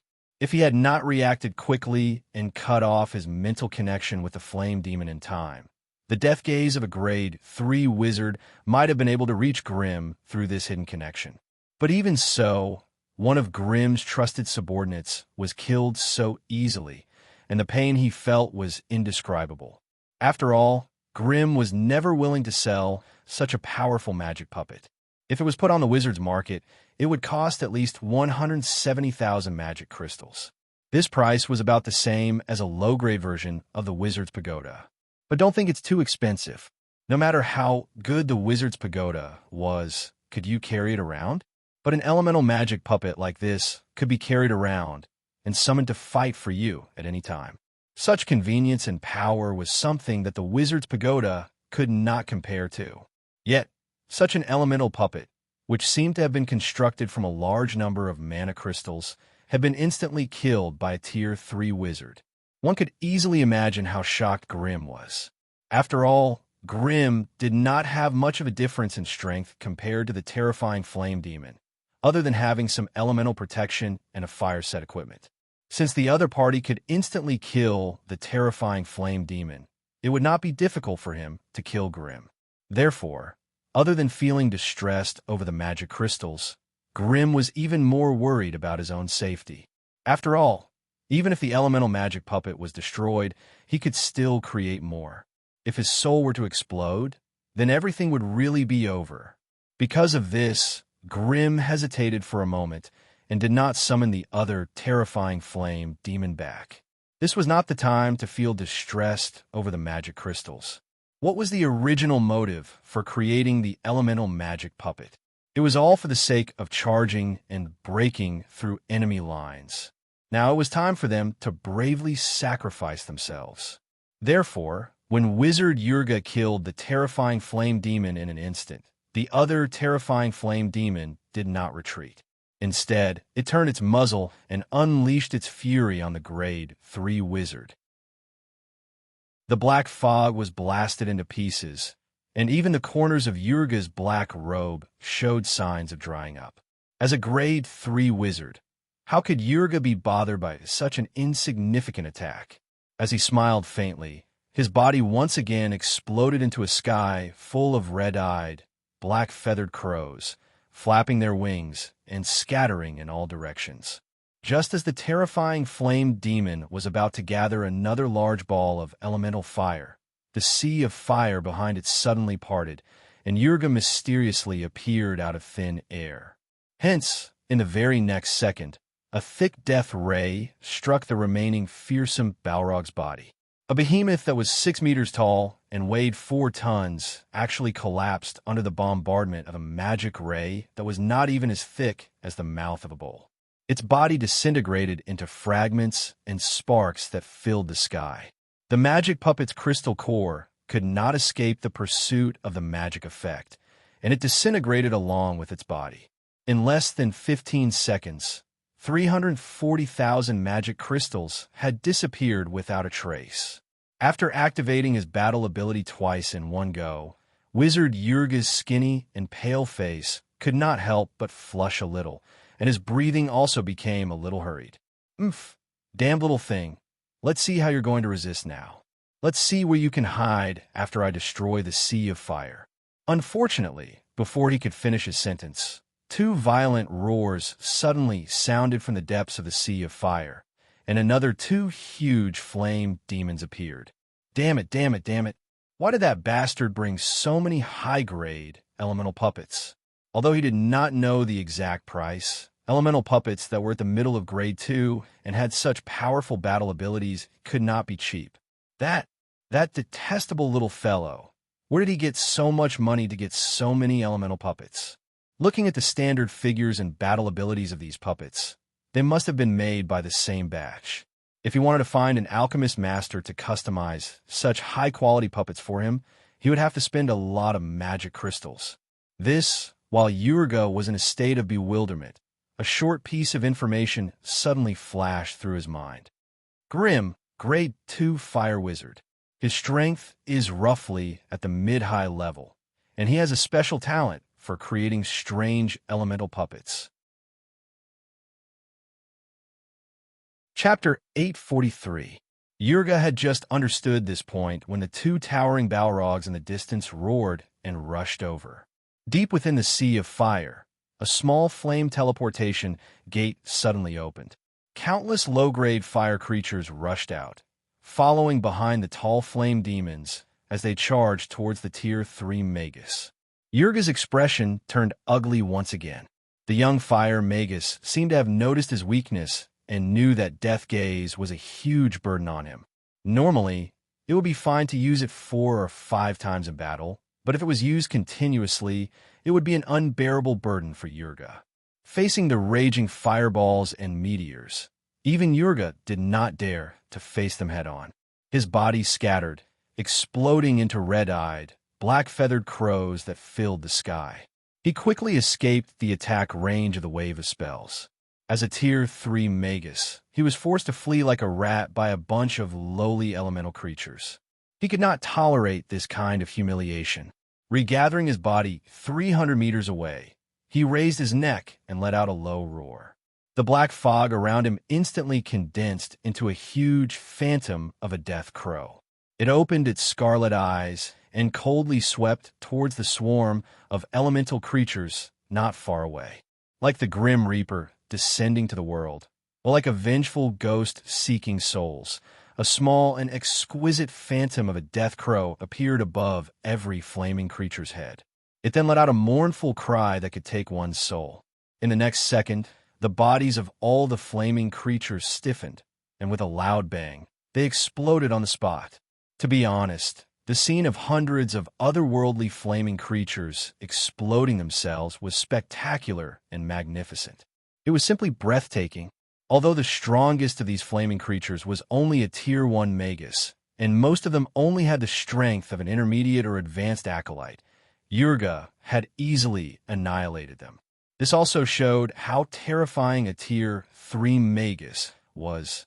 On the other side of the battlefield, Grim was also slowly moving. After going through the trials of the fire elemental plane, Grim's affinity with the fire element had reached an extremely high level. If it weren't for the fact that he was limited by his grade, he might even have a higher affinity with fire than those flame creatures.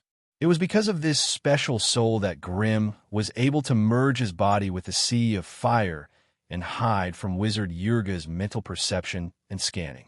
However, hiding like this was not a long-term solution. Once the enemy destroyed the sea of fire, or planted a large number of spies within the sea of fire, they would be able to detect Grim's location through weak mental fluctuations. At that time, Grim would not be able to last more than 10 seconds against Yurga's death stare. Therefore, Grim did not dare to show himself. He only relied on the magic puppets that he had accumulated and the flame-summoning ability of the flame set equipment set to fight a battle of attrition with Yurga. After all the fire creatures were destroyed in one fell swoop, the two tall flame demons did not die. The power of this large area of effect ocular ability was a little scattered, so it would not be a problem for it to kill those low-level fire creatures. However, when it came to killing two frightening Tier 2 flame demons, which were both Tier 2 intermediate flame demons, Surefoam was still somewhat powerless. Therefore, Yurga angrily rushed to the side of the two terrifying flame demons. He forcefully endured their attacks and used two thick death stares to finish them off. TSK, TSK, TSK. Damn, brat. Do you really think that you can defeat a rank 3 Magus with such a mediocre elemental puppet? Yurga, who had killed all of his enemies in one go, stood above the shattered flint stones on the ground.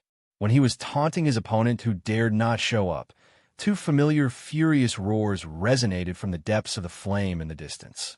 Following that, two tall flame demons rushed out of the sea of fire with rumbling footsteps. They crazily threw lava fireballs at Yurga as they roared and rushed towards him. Damn it, how did that bastard have elemental puppets of this level? At this moment, let alone Yurga, even the many wizards watching outside, including Wizard Lorien, could not help but feel a little crazy. F***CK. Is it popular to use magic crystals to smash people these days? How are those elemental puppets fighting in the arena? They were simply walking piles of magic crystals. Using such an expensive magic crystal mountain to fight against the enemy, they were instantly killed by the enemy one by one. The damage dealt to the puppet's owner was no less than the damage dealt to the enemy. This was already the fifth and sixth, right? They probably added up to more than 1,000,000 magic crystals, right?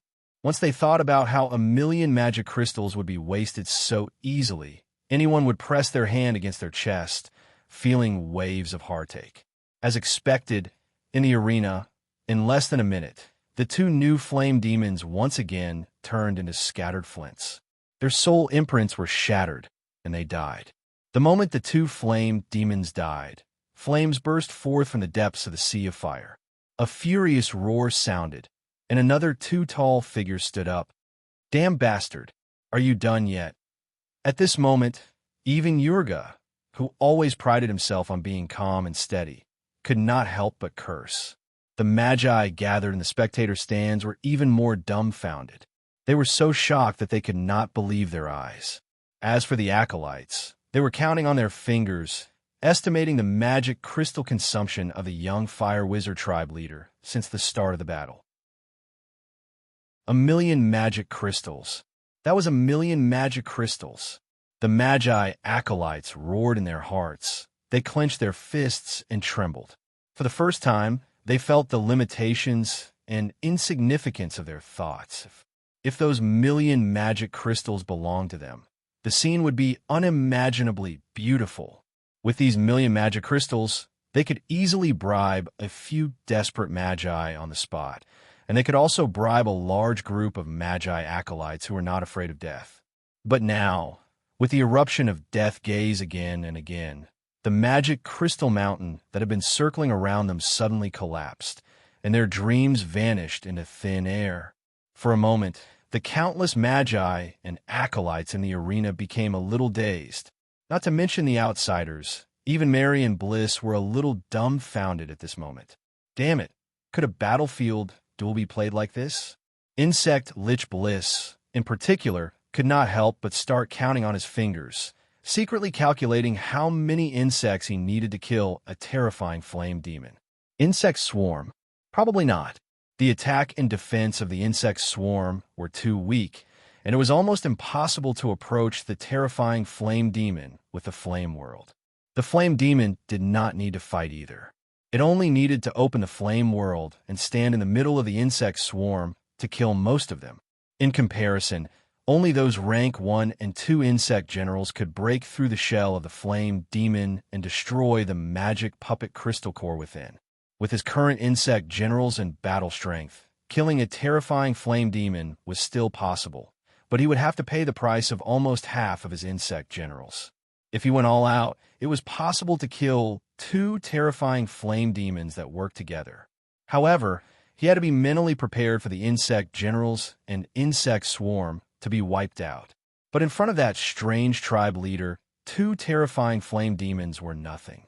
Just look. The 7th and 8th flame devils are roaring as they make their appearance. At this moment, for some reason, Insect Lich Bliss felt a little sympathy for the rank 3 Magus Yurga who had ruled the entire arena. His luck was simply rotten to the core. Mary, who was beside him, also heaved a huge sigh of relief at that moment. The danger had been averted, and her sweetheart had a chance at victory. Her mood could not help but change. Good. You bastard Grim, you actually had such a method, but you didn't tell me in advance. You made me worry and cry for so long. Just you wait. When we get back to our residence, I'll teach you a lesson. As for the white-robed Magus Loron, he could not help but furrow his brows. Damn it, what are those bastards from the intelligence department doing? Why didn't they even gather such important information about the target? You bastard Yurga, did a dog eat your brain? Why are you entangling yourself with those brainless elemental puppets? Hurry up and find that brat and get rid of him. Unfortunately, no matter how much he roared in his heart, the situation in the arena had already taken a turn that he could not accept.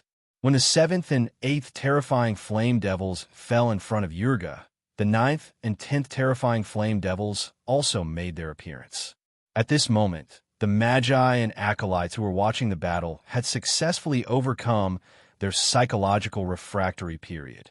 Their thoughts and spirits were once again active. They shouted slogans and watched in high spirits as the powerful rank 3 Magus destroyed the piles of magic crystals again and again. They watched as new piles of magic crystals roared and charged into the battlefield. They were no longer concerned about the outcome of the battle.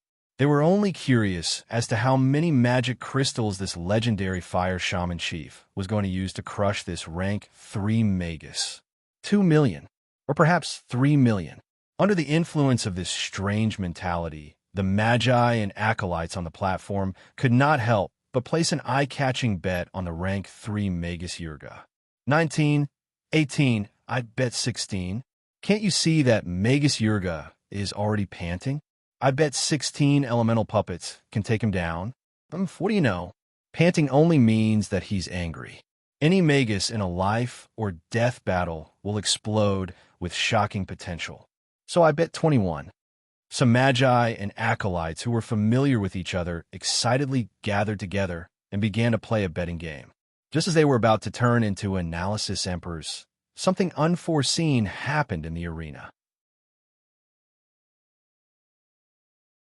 Chapter 844. The self-destruction of the elemental puppets had always been part of Grimm's plan. It was just that Yurga had always acted too quickly and killed them in an instant, which was why he had not been able to carry it out. Now, after killing 8 terrifying flame demons in a row, even Yurga could not help but feel a little tired. Death's gaze was extremely taxing on the soul. Even with Yurga's extraordinary spiritual force, he could not take it anymore after using it so many times in one go. This was actually a normal situation in a battle between high-ranked Magi. When low-ranked Magi fought, the battle would often be earth-shattering and drag on for a long period of time. Many times, the battle would drag on until both sides ran out of energy before a victor could be decided. However, battles between high-ranked Magi would not be like this. Usually, victory and defeat would be decided in a short period of time. Those who were able to reach rank 3 all had powerful trump cards that surpassed their usual methods of battle. Once they decided to fight, they would not show any mercy. They would kill their opponent in the shortest time possible, so as to not give their opponent enough time to counterattack. As a veteran rank 3 Magus, Yurga relied on a strange bloodline to possess the innate ability to kill someone in an instant. Relying on this method, he managed to obtain the terrifying and powerful title of Crow of Death in the Central Continent. Unfortunately, he had met an even more bizarre rank 2 challenger today. Grimm was the head of the Crimson family and a powerful rank 2 Fire Magus. He also had the mysterious ability to transform into fire. With the Inferno domain and the large sea of fire, the flame demon he had transformed into seemed to have become one with the fire, making it difficult for Yurga to find his original body. The terrifying Balrog that he had secretly summoned charged towards Yurga in a frenzy. If Yurga ignored the terrifying flame demons and focused on searching for traces of Grimm, the 2 Tier 2 intermediate flame demons' attacks would be frighteningly effective. At the very least, Yurga would not dare to ignore them. However, if he wanted to quickly kill the 2 terrifying flame demons, other than Death's Gaze, Yurga did not have any better methods. Of course, even without Death's Gaze, Yurga could still kill the 2 terrifying flame demons with just as strength as a rank 3 Magus. However, this would give the 2 terrifying flame demons some time to prepare. You don't need Death's Gaze anymore? Fine, then I will self-detonate. Of the 2 terrifying flame demons, one was responsible for holding Yurga back, while the other unscrupulously rushed forward to self-destruct. In this way, although Yurga no longer needed to continuously exhaust his soul origin, he still had to endure the power of a Grade 2 intermediate elemental puppet's self-destruction. As Grimm's consciousness flowed through the sea of fire, he could sense the power of the Tier 2 flame demon's self-destruction through the shockwaves. 629 degrees. This was already an astonishing level of energy. At the very least, When the sorcerer Yurga escaped from the mushroom cloud, his black robe had been burned to pieces. His face was black, and from afar, he looked like a ragged beggar. Just as he was battered and exhausted, the terrifying flame demon that was in charge of protecting him roared and charged at him. Rank 3 magi were not so easily bullied. Yurga angrily steadied himself. His scorched black claws clawed at the terrifying Balrog. A huge hand made of pure black fog slapped the terrifying Balrog's thick chest. The huge hand made of black fog and lava collided, producing a terrifying sizzling sound. The scarlet flames in front of the terrifying Balrog's chest that was half a meter thick suddenly stagnated, and a claw-shaped depression suddenly appeared. The depression was so deep that it seemed to have scratched through the terrifying Balrog's chest. His chest was clawed through, and a stream of scorching lava spurted out from within. Along with the lava, a sparkling and translucent elemental crystal core shone with a 5-colored radiance. However, at this moment, this elemental crystal core was flickering with a red light, and the fire elemental energy aura was violent and chaotic, as if it was on the verge of losing control. Seeing this, Yurga coldly snorted, and his body exploded into crows that filled the sky, flying in all directions while squawking. In the next moment, a huge flaming mushroom cloud exploded in the center of the arena. The violent elemental flames formed a ring and rapidly spread outwards, quickly catching up to the fleeing death-announcing crows. Although the death-announcing crows had outstanding magic resistance, they could not withstand an energy explosion of this level. Immediately, over 100 red-eyed, black-feathered death-announcing crows were scattered, exploding into wisps of drifting black fog. Logically speaking, Yurga should have fled to the periphery of the elemental ring of fire to reduce his energy consumption. However, this time, Yurga did the exact opposite. He actually charged into the sky above the fire core mushroom cloud, transforming into a huge death-announcing crow. His scarlet eyes fiercely stared at the trembling and churning sea of flames. Hence, when the two new terrifying Balrog rose from the ground somewhere in the field of fire, Yurga did not hesitate to fold his black wings, dragging a huge tail of black smoke behind him as he dove down. Just as he was halfway there, the two summoned fire demons had already locked onto his position with their heads raised. They raised their hands, and 4 streams of scorching lava shot towards him like 4 thick pillars of fire. Yurga, who had transformed into a gigantic death crow, raised his neck and let out a piercing screech. The screech was so sharp and resounding that it could tear through one's eardrums. Even the void was visibly creased and rippled from the surging energy. Wherever the sound wave swept out, the lava that was as thick as a pillar of fire instantly dispersed. Yurga's figure suddenly accelerated, and under the cover of the black fog, he charged through the sky full of lava rain, arriving at the location where the strange spiritual undulation came from. "Come out!" Following Yurga's roar, a huge flock of death-announcing crows materialized from the black fog. Death rays shot out in all directions with a series of buzzing sounds. The huge sea of flames in the surroundings immediately dissipated, revealing the scorched ground of the arena. At the edge of the sea of flames, a tall figure staggered out. It was obvious that his spiritual force had been injured by the death rays. "Brat, since I've already caught you, don't even think of escaping alive." Yurga laughed sinisterly, and his figure instantly disappeared from where he was, dodging the flaming meteors that the two terrifying Balrog had hurled at him. When he reappeared, he was already in front of the tall figure, his hand wrapped in black smoke as he grabbed at the other party's chest. Yurga's expression changed halfway through his grasp, and he panicked before exploding into thousands of death-announcing crows that fled in all directions. Alas, it was too late. With the tall figure at the center, an even more terrifying mushroom cloud of fire rose up, and most of the death-announcing crows were sucked into the ring of fire. Evidently, Yurga had a cloning technique similar to the insect Lich Bliss.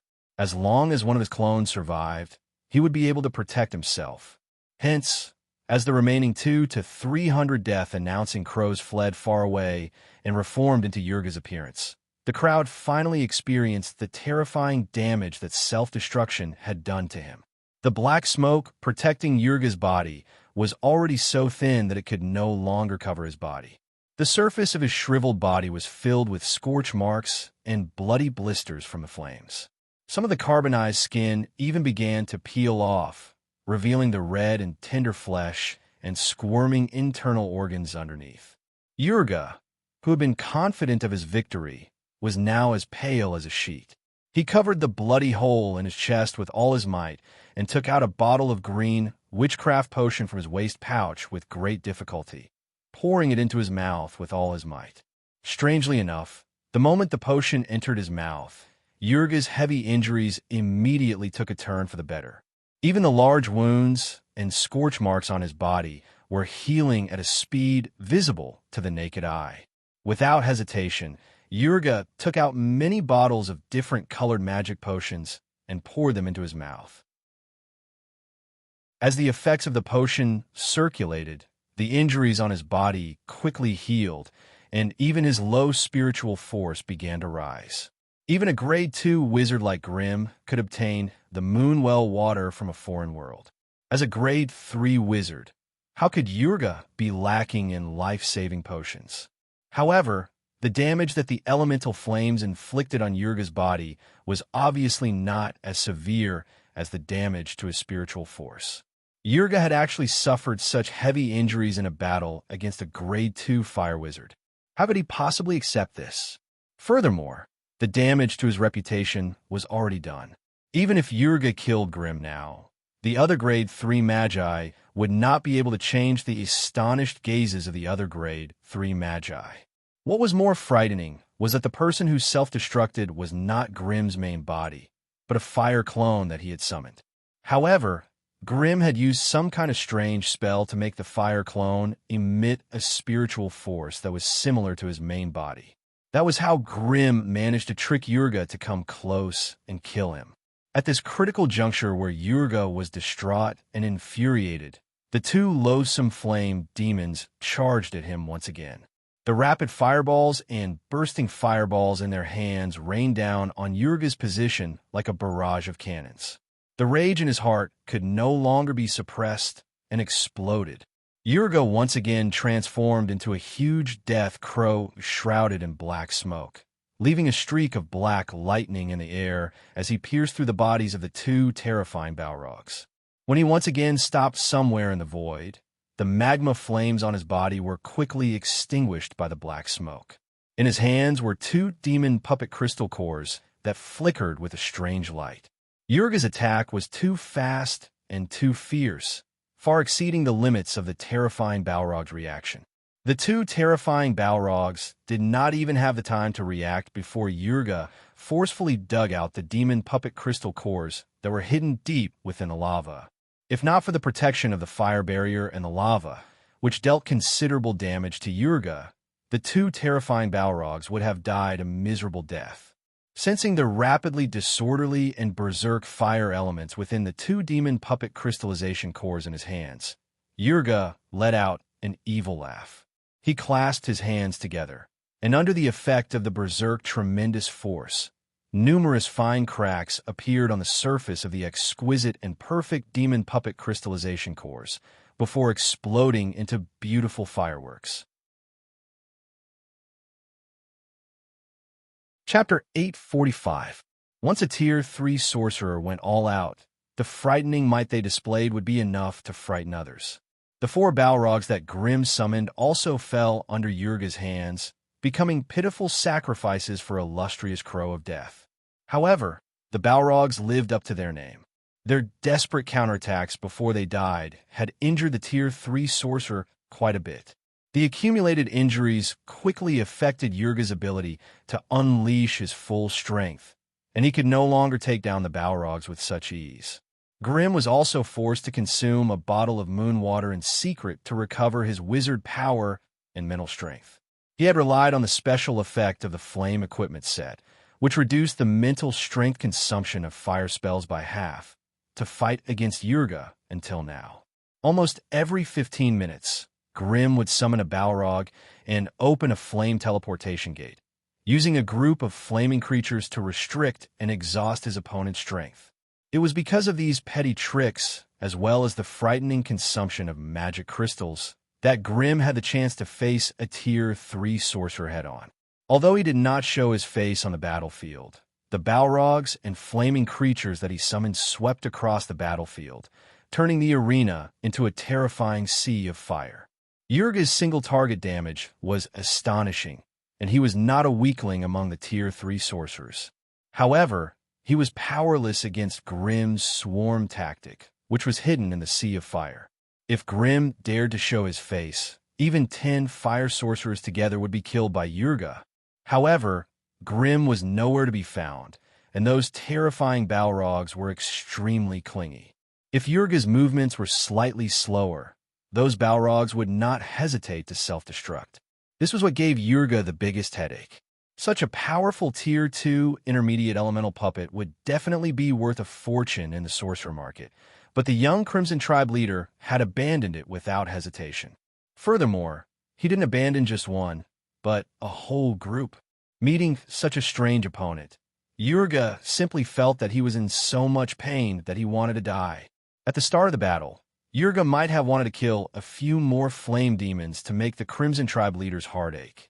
However, when the number of elemental puppets summoned by the other party exceeded his expectations, Yurga's mentality became a little unbalanced. He was no longer so confident. He really couldn't figure out how many elemental puppets his opponent had in reserve. What if the number of elemental puppets on the other side was shocking? Wouldn't this duel be digging their own grave? Wouldn't they be digging their own grave?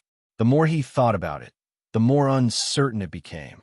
Yurga's mentality had changed from the initial rage to the current apprehension.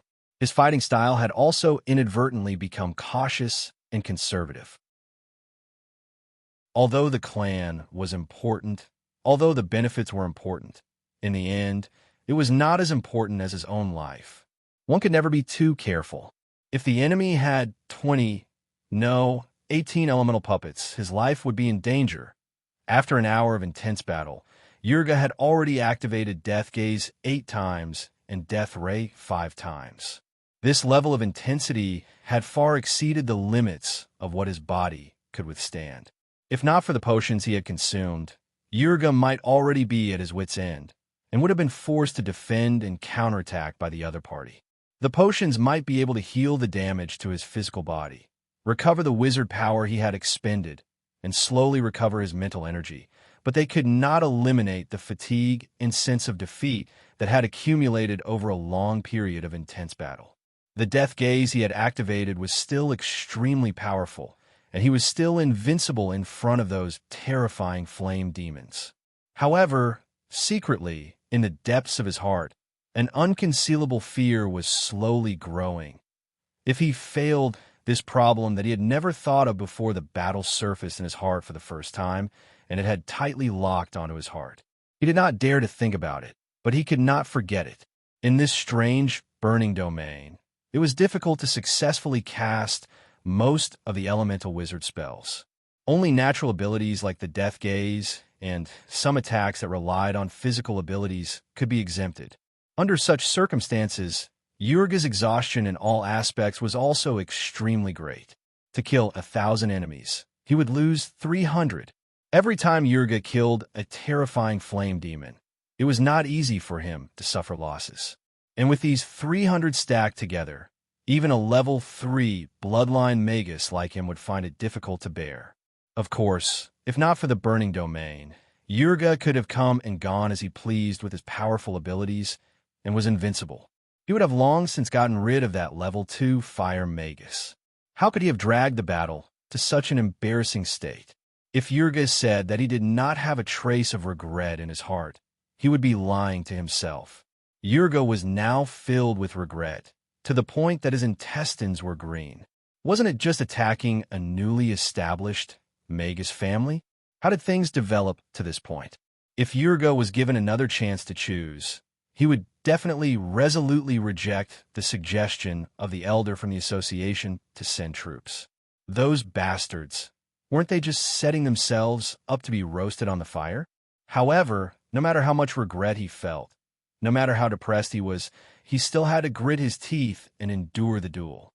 Now that the battle had developed to this point, it was no longer a matter of whether he was willing to let the young fire magus go. Instead, it was a matter of whether the young fire magus was willing to set an example of a level 2 killing a level 3 magus. The thought of becoming the most despicable level 3 magus in the magus world made Yurga's heart go berserk, and he wanted to go on a killing spree. However, when he thought of the price he might have to pay with his life, Yurga instantly shrank back. As a result, his emotions and spirit were wavering between two extremes. One moment, he would be tyrannical and fierce, and the next moment, he would be cowardly and evasive. And this undoubtedly made the battle situation even more confusing and confusing. Yurga's mind was in a mess. Not only Grim on the battlefield, even the Magi and Acolytes in the stands could sense this. When the 15th terrifying flame demon fell to the ground with a howl, Yurga, who was injured and could not dodge in time, was swept into the sea of flames by the 16th flame demon's self-destruction. This time, Yurga struggled to escape the sea of flames, but when he reached into his waist pouch, he was stunned. He had used up all the high-grade healing potions he had. It could not be helped. No matter how intelligent he was, he could not have predicted that he would suffer such frequent and heavy blows to his body. Hence, in his reserve of resources, the amount of healing potions he had was far less than the amount of healing potions to recover his spiritual force. This small amount of potions had been used up in just 3 rounds. Hence, when Yurga dragged his injured body around, unable to find any suitable potions, the flames of battle rumbled in the distance, and 2 terrifying flame demons charged towards him menacingly. This time, Yurga was truly afraid. With his remaining spiritual force and soul source, he could still use Doom's Gaze once or twice to kill these 2 terrifying flame demons. However, this last bit of reserve was reserved for dealing with a Grade 2 Fire Magus. If he used them up, what else could he rely on to kill his opponent in an instant? Left with no choice, Yurga could only drag his injured body and play guerrilla warfare with these 2 terrifying flame demons, hoping to stall for time so that his body could recover. Grim, who was hiding in the dark, seemed to have noticed this. Without saying a word, he once again summoned a flame portal, sending a large number of flame creatures onto the battlefield.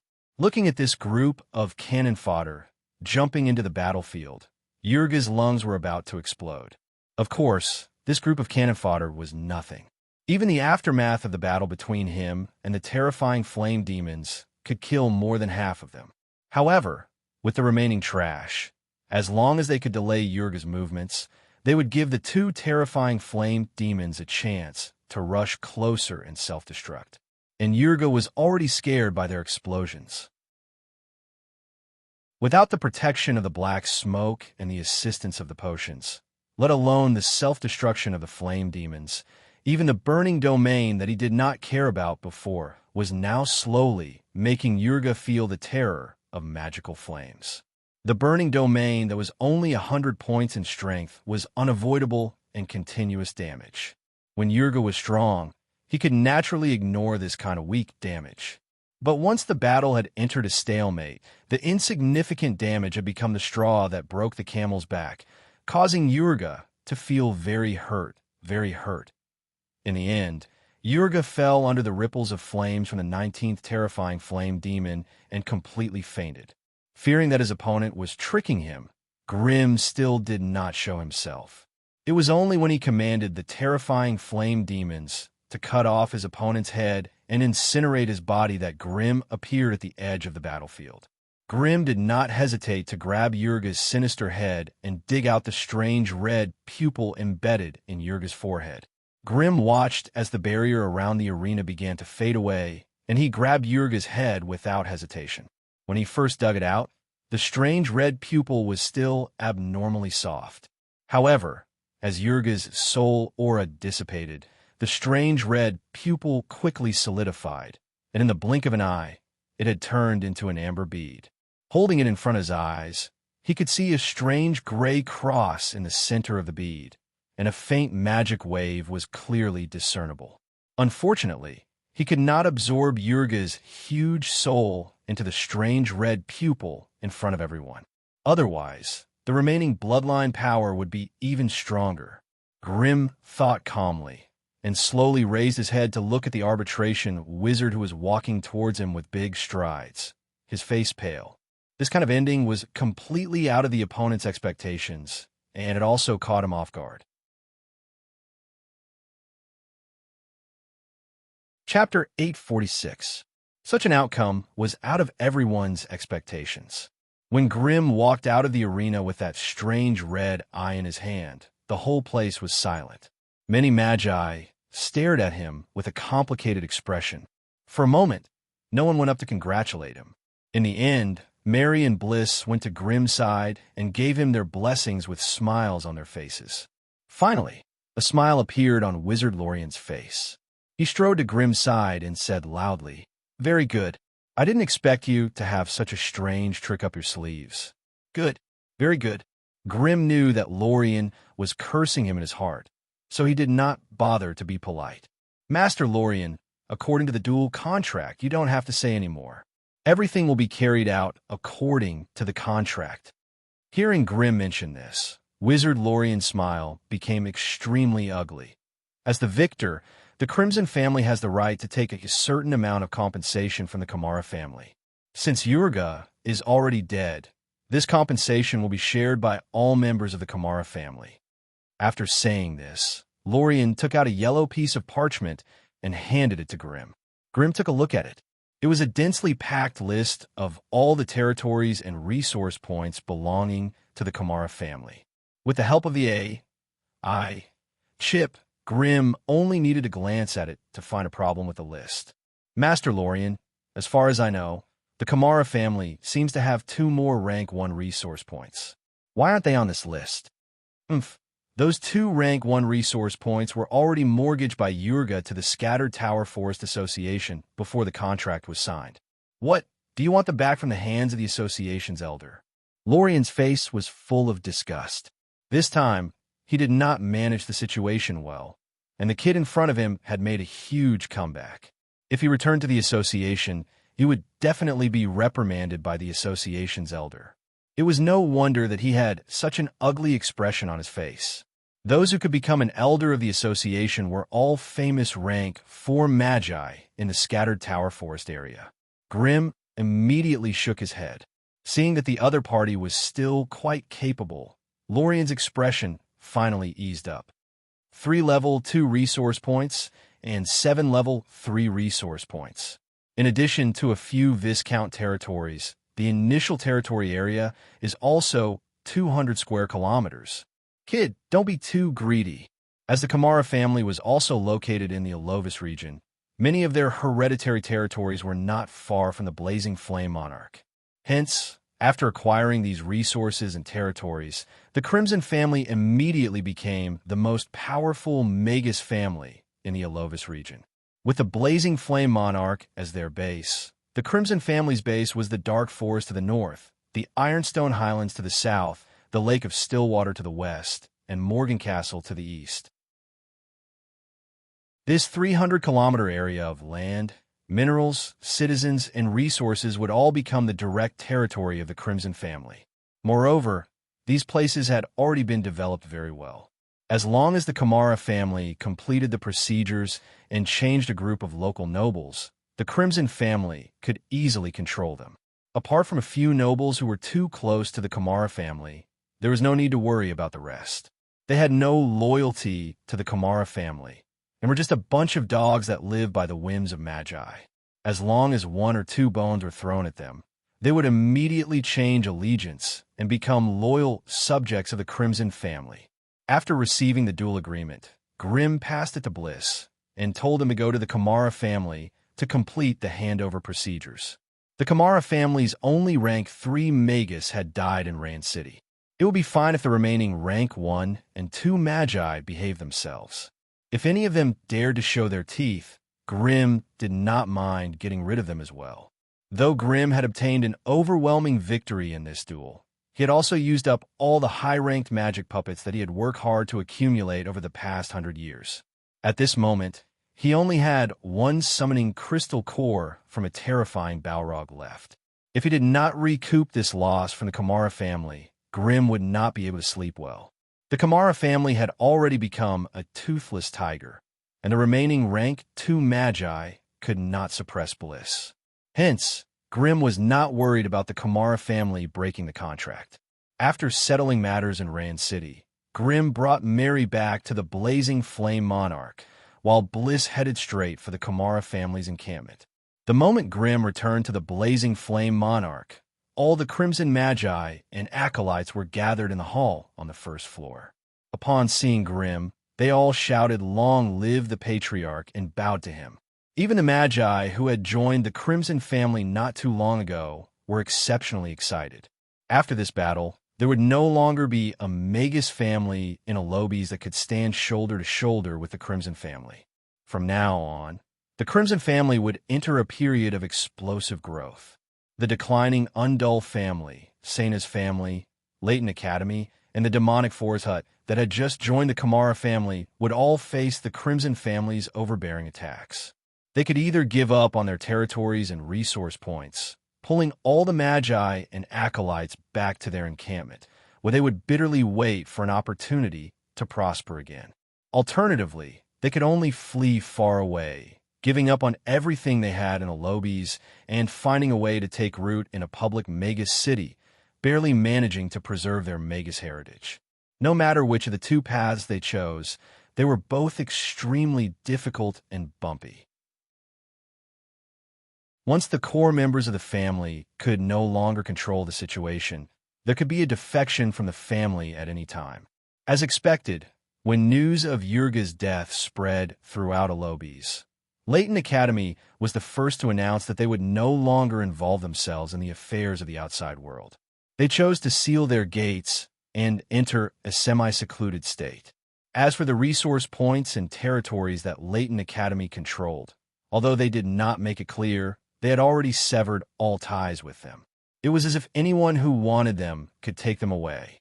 As for the Undull family, who had the worst relationship with the Crimson family, they could only pack up and move their encampment to Rain City. As for the territories and resource points that could not be moved away, they became ownerless lands that no one took care of. Only the Kamara family had relied on annexing the demonic Forest Hut to improve their fortunes. However, before they could even catch their breath, the only rank 3 patriarch of the family, Yurga, had mysteriously died at the hands of the rank 2 patriarch of the Crimson family. This heavy blow caused the entire Kamara family to fall into a state of collapse. After the strongest rank 2 Magus became the patriarch of the Kamara family, he could only suppress his anger and humiliation as he handed over most of the family's assets to the insect lich, Bliss, who had come to reap the harvest.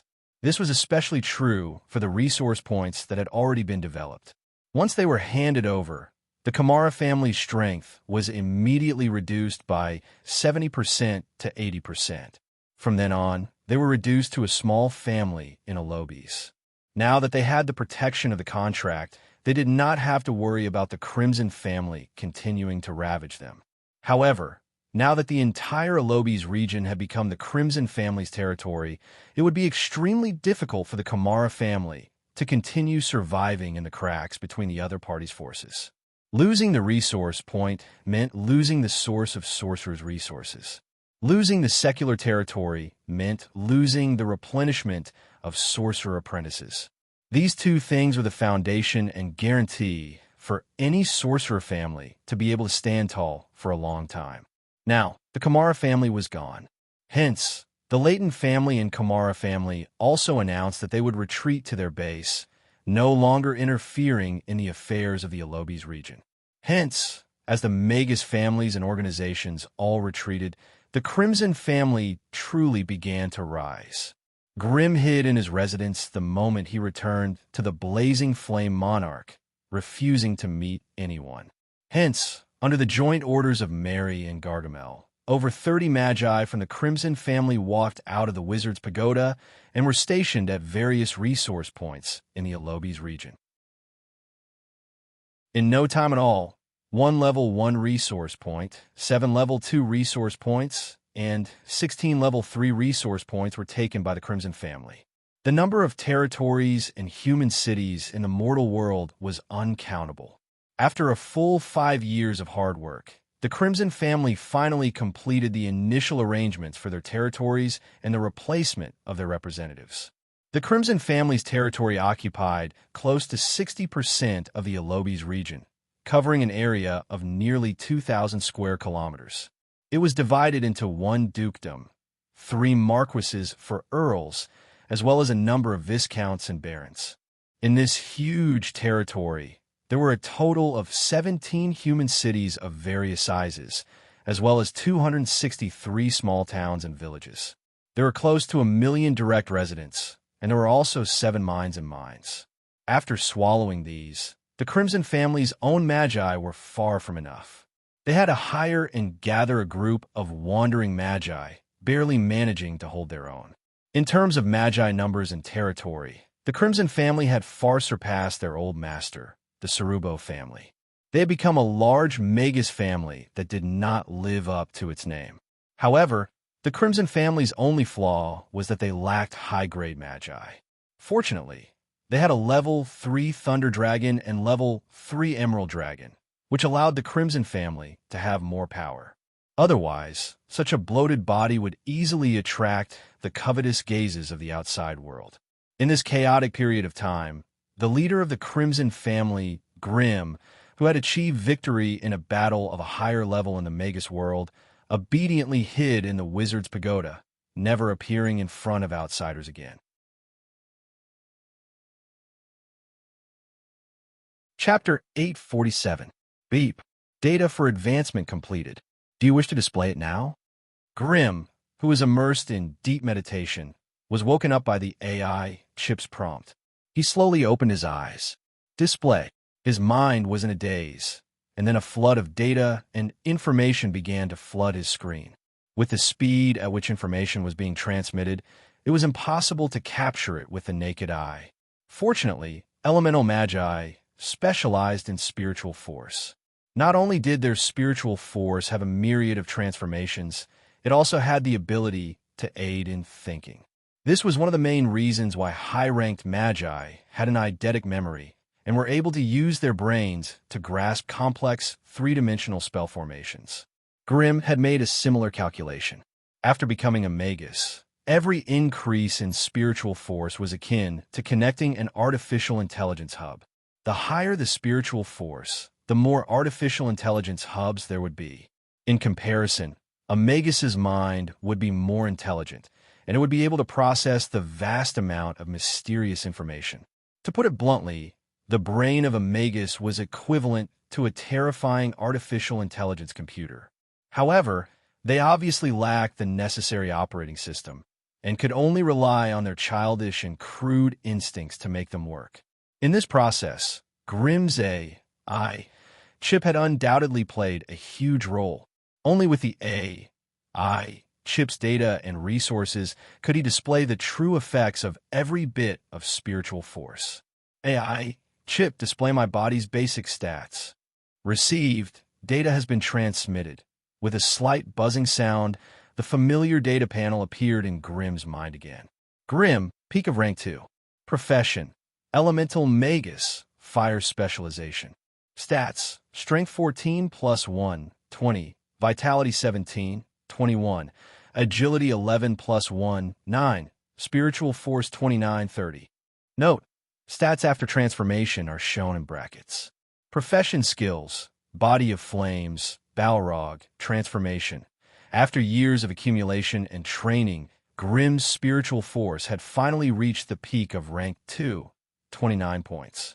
It was no wonder that no matter how much he meditated and trained, the AI chip could not detect any signs of his spiritual force increasing. With the AI chip and his spiritual force working together, he could now detect any changes to the last 5 digits of the decimal point in his spiritual force. Unfortunately, half a month had passed. Regardless of whether he meditated or swallowed some spiritual force potions, his spiritual force did not increase in the slightest. Even the 2 points of spiritual power boost from the flame equipment set had lost its effect.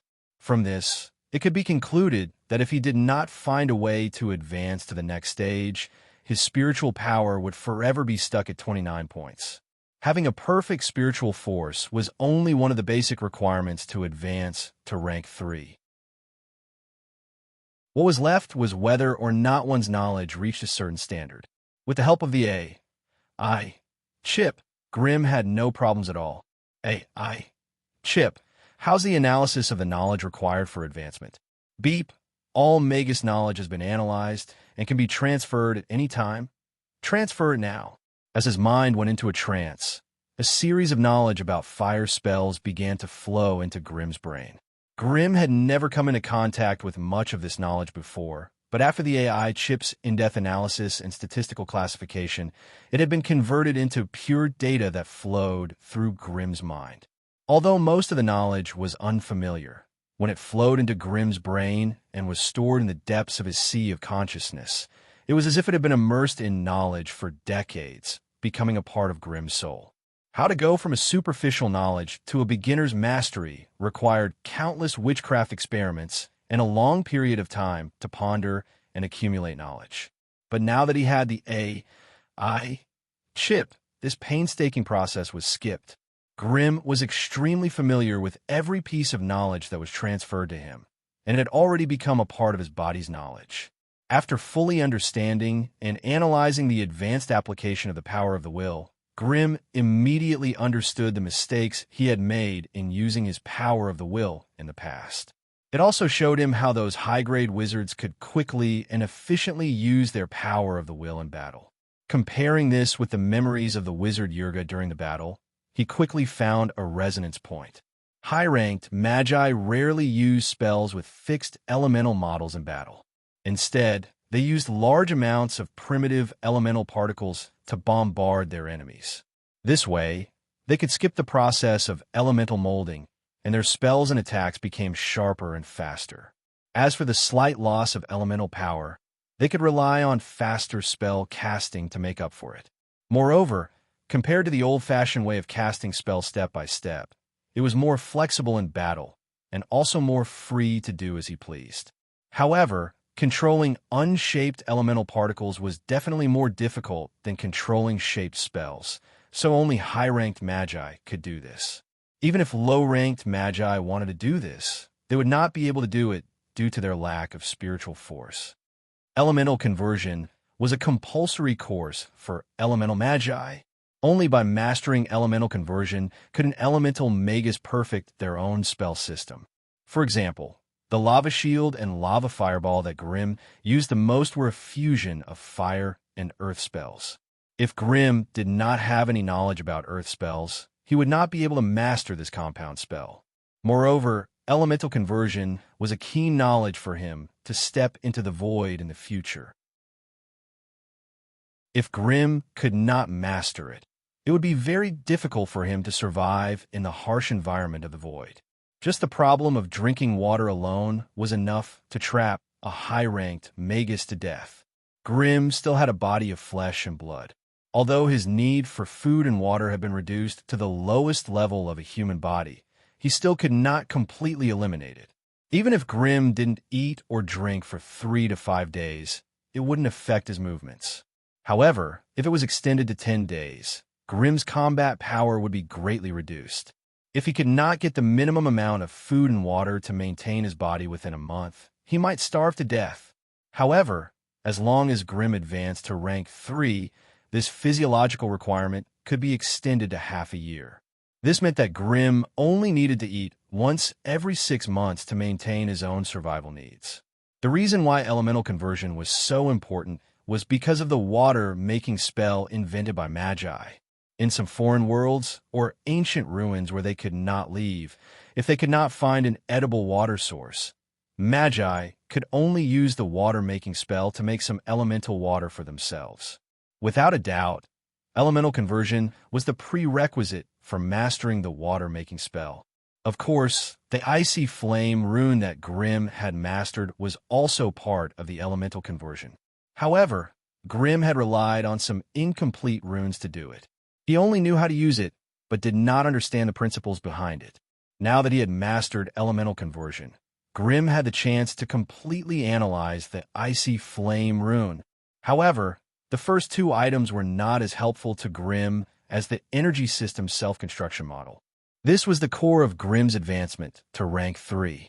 In the past, when Grimm trained his body of fire, he mostly relied on his body's instincts to achieve a subtle balance between his flesh and fire energy.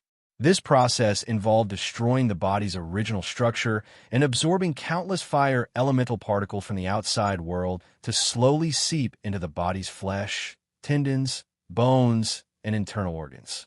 Small and delicate flame energy fields were used to protect the fragile human parts of the body. Although Grimm's body of fire was very powerful, his human body was still as fragile as a delicate porcelain. If he used a little more force, it would suddenly collapse. But now, with the knowledge of the self-constructing model of energy system, Grimm could adjust and optimize according to his own situation. He could combine the independent and small energy fields into a complete and self-consistent energy circulation system. This way, his human body would no longer be his shortcoming and weakness.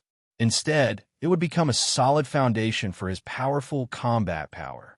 The knowledge that he needed to advance slowly flowed through Grimm's mind. Every single one of them made Grimm's mind move. And when all of this knowledge was combined, it clearly pointed out a path that led to a higher rank. It was just that in the past, Grimm would always go astray in some aspects during his training and development. So before he really advanced, he needed to correct these mistakes one by one.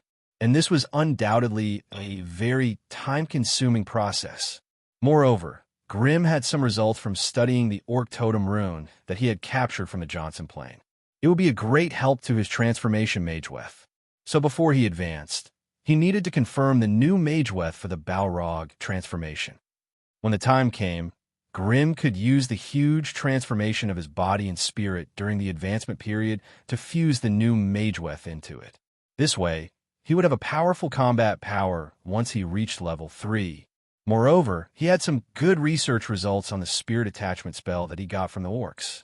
If he could make use of this process and turn it into a part of his own strength, it would be very worthwhile.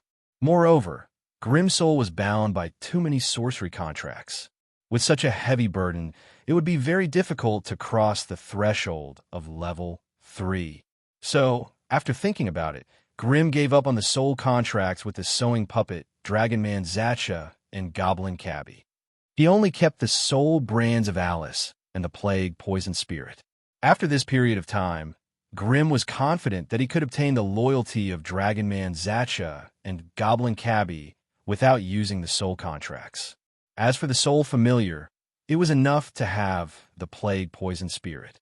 The addition of the ghost puppet would only slow down their advancement. But now that the sewing puppet had become a level 2 spirit, it would be a pity to just throw it away. So Grimm planned to use the process of soul modification to separate the sewing puppet and make it into some strange wizard tool. Chapter 848. Grimm had gone into seclusion again. This news was only spread amongst the higher-ups of the Crimson family, and no one outside knew. As for the reason why he had gone into seclusion, only a few people knew. And this seclusion lasted for a long 8 years. Lady Mary is back. Lady Mary is back. The announcements quickly spread throughout the entire Wizard's Pagoda. The apprentices who were still in the Wizard's Pagoda, due to personal matters, all swarmed out of their residences, sticking close to the walls and bowing respectfully to the beautiful Red Witch. "Welcome back, Lady Mary." Words like "welcome back, Lady Mary" rang out. Mary did not care about this, walking proudly in the middle of the welcoming group. 8 years might have been a long time for an ordinary person. However, for those high-ranking wizards, it was just a time spent on a large-scale witchcraft experiment. Thus, Mary's appearance had not changed at all even after 8 years. If there was any change, it would be that she had become more mature and more beautiful. Her skin was as fair and flawless as jade, her silky, crimson hair flowing behind her, swaying as she walked. Her face was exquisite and perfect, with a pair of bright, glowing crimson eyes. Looking from afar, they looked like a pair of perfect rubies. The corners of her eyes were slightly raised, a faint smile on her rose petal-like lips. She wore a bright red, tight-fitting leather armor, paired with a pair of black, tight-fitting leather pants. A green belt outlined her slender and beautiful waist. That stunning curve, that smooth skin, it was enough to drive anyone crazy. Anyone who saw her for the first time would think that she was a beautiful girl of 18 to 19 years of age. Who would have thought that this was a ruthless vampire wizard who killed without batting an eyelid? A vampire wizard who had slaughtered thousands of lives in another world. Behind her was the Crimson family's most popular pink army. Walking at the front, following closely behind Mary, was the strange girl of mysterious origins, Amelia. It had only been 8 years since they last met, and Amelia had grown into a beautiful young lady. She wore a strange robe weaved from green vines and held a magic wand that glowed with a green light. There was a faint smile on her face as she glanced at the crowd of people who were welcoming her. Her strength had already reached the pinnacle of the Type 1 realm. It could be seen that Amelia had won Mary's favor these days, which was why she was at the forefront of the Pink Legion. Behind Amelia were 7 female blood elves. All of them were tall and slender, with long pointy ears. Their faces were exquisite and beautiful, and their figures were sexy and graceful. The most prominent feature they revealed was their pair of scarlet eyes, which added a hint of evil charm and murderous aura to their beauty. This group of blood elves all had the strength of level 1 or level 2, and they also had a mix of various professions such as battle mage, priest, and archer. They had clearly become Mary's capable assistants in her battles. Anyone would love to look at a beautiful woman who was pleasing to the eye, much less a pink army that was both pleasing to the eye and powerful. Thus, all of the acolytes in the Flame Monarch's Wizard's Pagoda swarmed out, using the most passionate and sincere cheers and applause to welcome Mary's return. Over the past few days, the Crimson family had spread their influence to every corner of the Alobis region. Under the strong pressure of the Level 2 worm, Lich Lord Bliss, there were already 3 small wizard organizations that had their legacies severed and could only join the Crimson family in silence. If not for the Scattered Tower Forest Society suppressing the Crimson family, not allowing them to expand their influence as they wished, the entire Alobis region would have become the Crimson family's direct territory. There would no longer be any uncoordinated noise or unsightly trash. The worm Lich Bliss expanded his territory in the Alobis region, while Mary chose to bring her vampire army to the Lance Dimension to seek help. It only took 3 years for the brain monster, Gazruvi, to rebuild a giant metal city in a new area, the Eternal Capital. In order to prevent the city from falling under the dragon's aerial attacks like a metal fortress, Gazruvi frantically strengthened its defensive capabilities at all costs. The magic iron fortress's 3-meter-thick outer shell, 5 giant magic cannons, and over 1,000 mana cannons, including the 70,000-strong mana machine army inside the Eternal Capital. The dragons would have to pay a price that would make even a Tier 4 dragon weep in pain if they tried to break through this steel fortress. After the Eternal Capital was built, Mary, Zacha, and Tigul became frequent visitors. In the days when Grimm was in seclusion, Mary, Zacha, and Tigul led the dragon-slaying team to seek help everywhere, killing or capturing lone Tier 1 and Tier 2 giant dragons. The Dragon Devourer Olivia also came after hearing the news, becoming the deepest dagger in their team. During these 8 years, 2 Tier 3 witches paid their own mana crystals to come to the Eternal Capital. Then, they used the most violent methods to abduct 2 Tier 3 giant dragons. The Crimson family obtained 2 million mana crystals and 2 massive dragon lairs filled with all sorts of treasures and resources. Of course, the Crimson family's increasingly rampant activities had also raised the alarm of the Dragon Lords of the Lance Dimension. 3 years after the Eternal Capital was built, the dragon-slaying team, led by 5 Tier 3 dragons, launched a large-scale attack. And the result of this battle gave the giant dragons a huge shock. Out of the 5 tier 3 dragons, 2 were injured and forced to flee. As for the remaining dragons, they either ran away or were captured. Unexpectedly, they suffered a crushing defeat. One had to admit that with the 2 magic furnaces overseeing the city, the magic cannons provided nearly infinite mana, turning the sky above the eternal capital into a forbidden land for flying. Meanwhile, the mana cannon's attacks were the equivalent of a Tier 3 powerhouse's full-powered attack, dealing significant damage to the dragon. The 2 injured Tier 3 dragons that had fled had been injured by these cannons.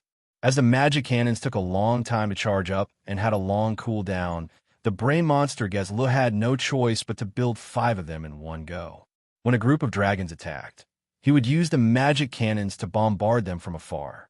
When they got close, he would use the magic cannons to bombard them one after another. A random punch could kill an old master.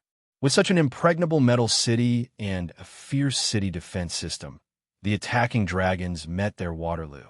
They suffered a crushing defeat under the great city cannons. In this battle, the Crimson family managed to capture 7 dragons in one go. One of them was even a Tier 2 dragon. It was unknown whether Mary was blessed by the god of luck or that the Tier 2 dragon was truly unlucky, but after a small attempt, Mary actually succeeded in transforming the Tier 2 dragon into a blood dragon. With this, aside from the 2 Tier 2 blood knights and 3 Tier 2 blood elves, Mary now had a Tier 2 blood dragon. This allowed the vampire army to once again become the strongest faction within the Crimson family. To be honest, if not for the close relationship between Grimm and Mary, anyone else in Grimm's shoes would be worried about such a powerful subordinate. Mary had just brought her people into the wizard hall when a tsunami of screams and exclamations came from the sorcerer's apprentices behind her. With the combined strength of the 2 blood knights and the blood dragon, a Tier 2 dragon tied up like a rice dumpling was carried into the wizard's pagoda. Over the past few days, Lady Mary had been able to reap some rewards every time she led a team to attack the Lance Realm. However, most of them were Tier 1 dragons. A live Tier 2 dragon, like the one she saw today, was still rare. This also meant that the Crimson family would be able to earn more than 1,000,000 magic crystals. You put this Earth dragon in jail and lock it up properly. Let's see which blind customer will take a liking to it in the future. You send all the gems and materials in the bag to Lana. Get her to work overtime to appraise them all. Remember, tell her that if she dares to send a Tier 3 Morning Star gem to Cabby as a luminous stone again, I'll hang her up and teach her a lesson. The large bat wings on Mary's back unfurled, lifting her to the top of the hall that was more than 5 meters above the ground. This allowed her to clearly see every member in the hall. The people she had called out to carry the giant dragon were body-tempering apprentices that the family had just nurtured. They had the strength of high-level or prospective wizards. Only monsters with muscles like them could lift such a heavy Tier 2 Earth dragon. The family appraiser Lana, who had been called out by Mary, rushed into the hall hurriedly. Her face immediately turned red when she heard the sharp sarcasm. However, when her gaze landed on the bags of various sizes on the blood dragon's back, cold sweat instantly rolled down her forehead. She screamed, So, Minnie, it would be fine if it was an ordinary item. With her wizard-level mental energy, an apprentice-level appraisal spell would be able to easily deal with it. However, if it was a magical item, she would probably need a wizard-level appraisal spell or magical item inspection spell to get a vague answer. However, there were so many giant dragon treasures in front of her. How many wizard-level appraisal spells would she need to appraise all of them? In the previous few trips to the giant dragon treasures, Gargamel, as the chief manager of the Crimson family, had even opened up a magical energy fountain from the energy room of the wizard's pagoda to Lana's residence. He had her drink a magical energy potion when she was out of magical energy and a spiritual vitality potion when she was out of energy. She had spent 15 days and nights to complete the mission. However, the number of giant dragon treasures in front of her was obviously 2 to 3 times more than the last time, and the quality and level of the magical items were also higher than before. This, Lana would probably have to appraise until she died to complete the mission.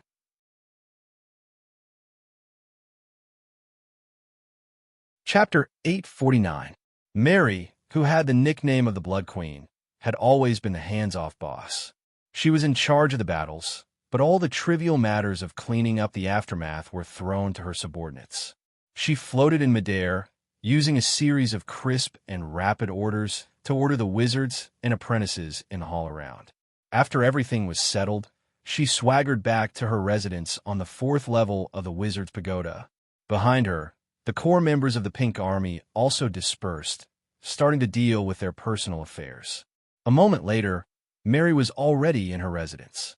Her blood-red eyes scanned the familiar residence, and she stretched lazily. She quickly threw off the deerskin boots on her feet, then casually undressed as she yawned and walked toward the bathroom. In a corner of the residence, there was a bathtub made of white marble, with steam rising from it. Countless bright red rose petals floated on the surface of the warm water. There were exquisite dragon heads carved out of stone on the walls of the 4 corners of the bathtub, and hot water was flowing out of them. The air was filled with the fragrance of flowers and trees. 2 blood elf maids in thin clothes were kneeling at the side, their heads lowered, not daring to raise their heads to look at Mary's alluring figure. Mary let out a faint smile. Her delicate and white feet lightly tapped on the slightly cold and smooth floor. Then she slowly walked towards the bathtub with her naked body. But Mary's body suddenly froze when she arrived in front of the 2 blood elf maids. She suddenly turned around, her blood-red eyes staring coldly at an empty spot in the hall. "Who is it? Come out!" With a loud roar, Mary's delicate and beautiful fingers clawed forward. A large blood-colored hand appeared out of thin air with a sizzling sound, grabbing at the suspicious void. "I haven't seen you for so many years, but you're still so hot-tempered." A clear male voice rang out in the air, and the large blood-red hand suddenly dissipated when it was halfway there. Hearing this familiar voice, Mary's body trembled, and her blood-red eyes suddenly shot out a glaring red light. In the void, a tall and sturdy figure slowly appeared. Looking at that well-proportioned and beautiful body, looking at those strong and sturdy muscles, looking at that dark red and lustrous skin, and the strange tattoos that covered his chest and back, Mary could not help but cry out in surprise. "Grim, it's you're out?" Grim's long, dark red hair was draped over his shoulders, and he was only wearing a bright red robe. He stood there with a faint smile on his face, exuding the aura of an evil, mysterious, and wise magus. Mary's mental power slowly extended towards the other party, but when it arrived near the other party's body, it was blocked by a layer of steaming and distorted transparent flames, unable to go any deeper. Through the life force field, Mary could vaguely feel the powerful and terrifying magic power that was immersed in his body. "You're already tier 3? With a trace of disappointment and a trace of joy, Mary narrowed her eyes and silently sized him up. Finally, she couldn't help but say faintly, "Still thinking about who is stronger and who is weaker?" Grim chuckled. "I can see that you've improved quite a bit in this period of time. I'm afraid it won't be long before you consider advancing to grade 3. So what? I'm still going to be left behind by you." Mary couldn't help but complain again. But soon after, she seemed to have thought of something, and her scarlet eyes suddenly lit up. 8 years. 8 years. You've been hiding in the secret room, and apart from the elemental puppet bringing you food regularly, you haven't said a single word. There was a small problem with my advancement, but fortunately, it was perfectly resolved. Seeing the dangerous glint in Mary's eyes, Grim hurriedly explained. Unfortunately, Mary, who had sunk into self-pity, was not so easy to coax. She leapt onto Grim's body and wrapped her astonishingly supple thighs around his waist, lying down next to his ear and saying hatefully, "You're really ruthless. You haven't come out even once in 8 years. Tell me, how are you going to make it up to me this time?" Faced with the beauty's strong emotions, Grim did not say anything else. He immediately found her tender red lips and kissed them to his heart's content. The fair faces of the two blood elf maids kneeling at the side immediately flushed red, and they could not help but lower their heads even more. The two tightly hugging figures fell into the bath, immediately entangling with each other in a frenzy. Amidst the surging steam, a delicate voice that could shake one's soul rang out. News of Grimm's successful advancement quickly spread throughout the Crimson family. Nobody was surprised by this outcome, and instead felt that it was only natural. The appearance of a Tier 3 Magus had greatly increased the Crimson family's influence, and they were like the sun at high noon in the Alobes region. With Grimm, a Tier 3 Magus, the Crimson family no longer had anything to worry about, and the family's foundation had become even more stable. Only with a Tier 3 Magus could the Crimson family truly live up to its name as a large Magus family. Of course, it was impossible for the Crimson family to become a powerful family without a Tier 4 Magus. Grimm, Elementary Tier 3, Class Identity. Elemental Magus, Fire Specialization, Basic Stats. Strength 18 plus 2, Constitution 21 plus 1, Agility 11 plus 1, Spirit 32 plus 4, Class Skills. Body of Fire, Body of the Flame Demon. After this advancement, Grimm had gotten rid of his previous reliance on the Flame Demon transformation and completely integrated the strength of the magic tattoo into his body. Previously, he could only rely on the Flame Demon transformation to strengthen his body.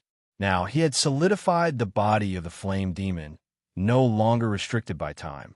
Moreover, each of the 5 pieces of the Flame Demon set was a Tier 2 Magus equipment, but when combined, they could rival a Tier 3 Magus equipment. It was only after Grimm became a Tier 3 Fire Shaman that he was able to display their true might. After removing the unnecessary soul contract, Grimm's only soul weapon, the Plague Spirit, had grown stronger, becoming a mysterious existence at the peak of Tier 2. When Grimm needed to fight, the Plague Spirit could buff him with a poison aura, increasing his poison resistance and adding a portion of poison damage to his attacks. However, Grimm had just advanced and had yet to learn any Tier 3 spells. Right now, he would need to spend another year or two to deduce a Rank 2 spell into a Rank 3 spell. During this period, he was not suited to fight against veteran Tier 3 Magi. Fortunately, with the AI chip's help, Grimm could do whatever he wanted. Once the AI chip was done, Grimm would receive the Tier 3 spell model and be able to quickly convert it into his own strength. Hence, the first Rank 2 spell that Grimm gave the AI chip was Magma Fireball. This was the spell that Grimm was most familiar with, and it was also the spell that he used the most. AI chip prepared to derive and calculate the Lava Fireball and expand it into a Tier 3 spell. Beep. Mission accepted. Prerequisites have been prepared. Calculating data. Estimated time: 36 days, 15 hours, 29 minutes, 35 seconds. Hearing the AI chip's feedback, Grimm could not help but narrow his eyes. In the Magus world, spells that were suitable for oneself were the strongest spells. Although the various Magus families and organizations had a certain amount of high-rank spells in reserve, the ones that were released to the public were only the basic models. These spell models either had huge side effects or had extremely harsh prerequisites. Hence, every high-ranked Magus would optimize and adjust the spells they had grasped, making them more compatible with their own soul attributes and the characteristics of their spells. Even with the AI chip, Grimm needed such a long time to derive a new Tier 3 spell. How did other Tier 3 Magi get through this gap? White Tower. Sparkling snowflakes danced in the air. After 3 consecutive days of heavy snow, the entire Icewind territory was covered in a layer of pure white snow. Mountains in the distance, rivers in the vicinity. Everything between heaven and earth was wrapped in silver, creating a beautiful sight. At the teleportation formation in front of the White Tower, a group of acolytes were carefully sweeping away the accumulated snow under the command of the Magus on duty. At this moment, the teleportation formation that was covered in snow suddenly emitted a milky white light, which quickly spread to every magic node of the teleportation formation. As the runes lit up one by one, the snow on the teleportation formation began to flow outwards due to the repelling force of the defensive spell formation. A few acolytes who were unable to dodge in time were immediately covered in snow, looking battered and exhausted. Quick, quick, quick! Leave the teleportation formation. Someone is about to be teleported over. The magus on duty hurried them, and the acolytes hurriedly retreated to the periphery. After tidying up their appearances, they anxiously stood behind the magus. At this moment, the milky white light in the teleportation formation had already merged into one, and a transparent protective barrier covered the teleportation formation. This barrier could not only block the transmission of spatial ripples, but also protect the magi who were teleporting. Hence, it was a part of the teleportation formation that had to be carefully maintained. With a muffled sound, white light flashed, and the power of space filled the air. Two tall figures, one male and one female, appeared in the teleportation formation. Looking at the familiar slender figure and the familiar blood-red bat wings, the magus on duty, Wooka, hurriedly bowed and said in a loud voice, "Welcome, Lady Mary, to the White Tower." Wooka was a thin, newly advanced magus with a pair of triangular eyes. He was also a native of the north. As he could not bear the discrimination and oppression of the northern magi, he had chosen to rely on the Crimson family as an associate magus. With the Crimson family support, he had successfully advanced. It was because of this that Wooka felt an indescribable sense of gratitude towards the Crimson family. Hence, he had taken the initiative to take on the arduous task of maintaining and managing the teleportation formation. Over the years, as a leading figure of the Crimson family, Mary had frequently traveled between the White Tower and the Blazing Flame Monarch, which was why Wooka was familiar with her. However, when he tilted his head slightly and secretly sized up the tall and imposing male magus, his gaze immediately met with the burning eye, which contained a powerful aura. The moment their gazes met, Wooka felt a piercing pain in his eyes, and a strange burning sensation surged around his body.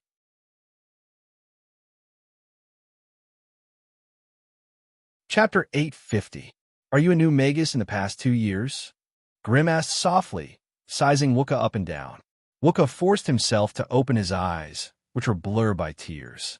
He felt a stinging pain in his eyeballs, and knew that his eyes had suffered real damage.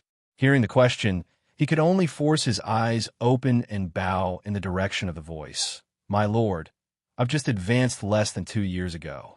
I'm in charge of guarding the teleportation circle." Mary giggled when she saw Wooka's timid look. "Look at you. Even the magi and the family don't recognize you after such a long time." Grim rubbed his nose and laughed bitterly.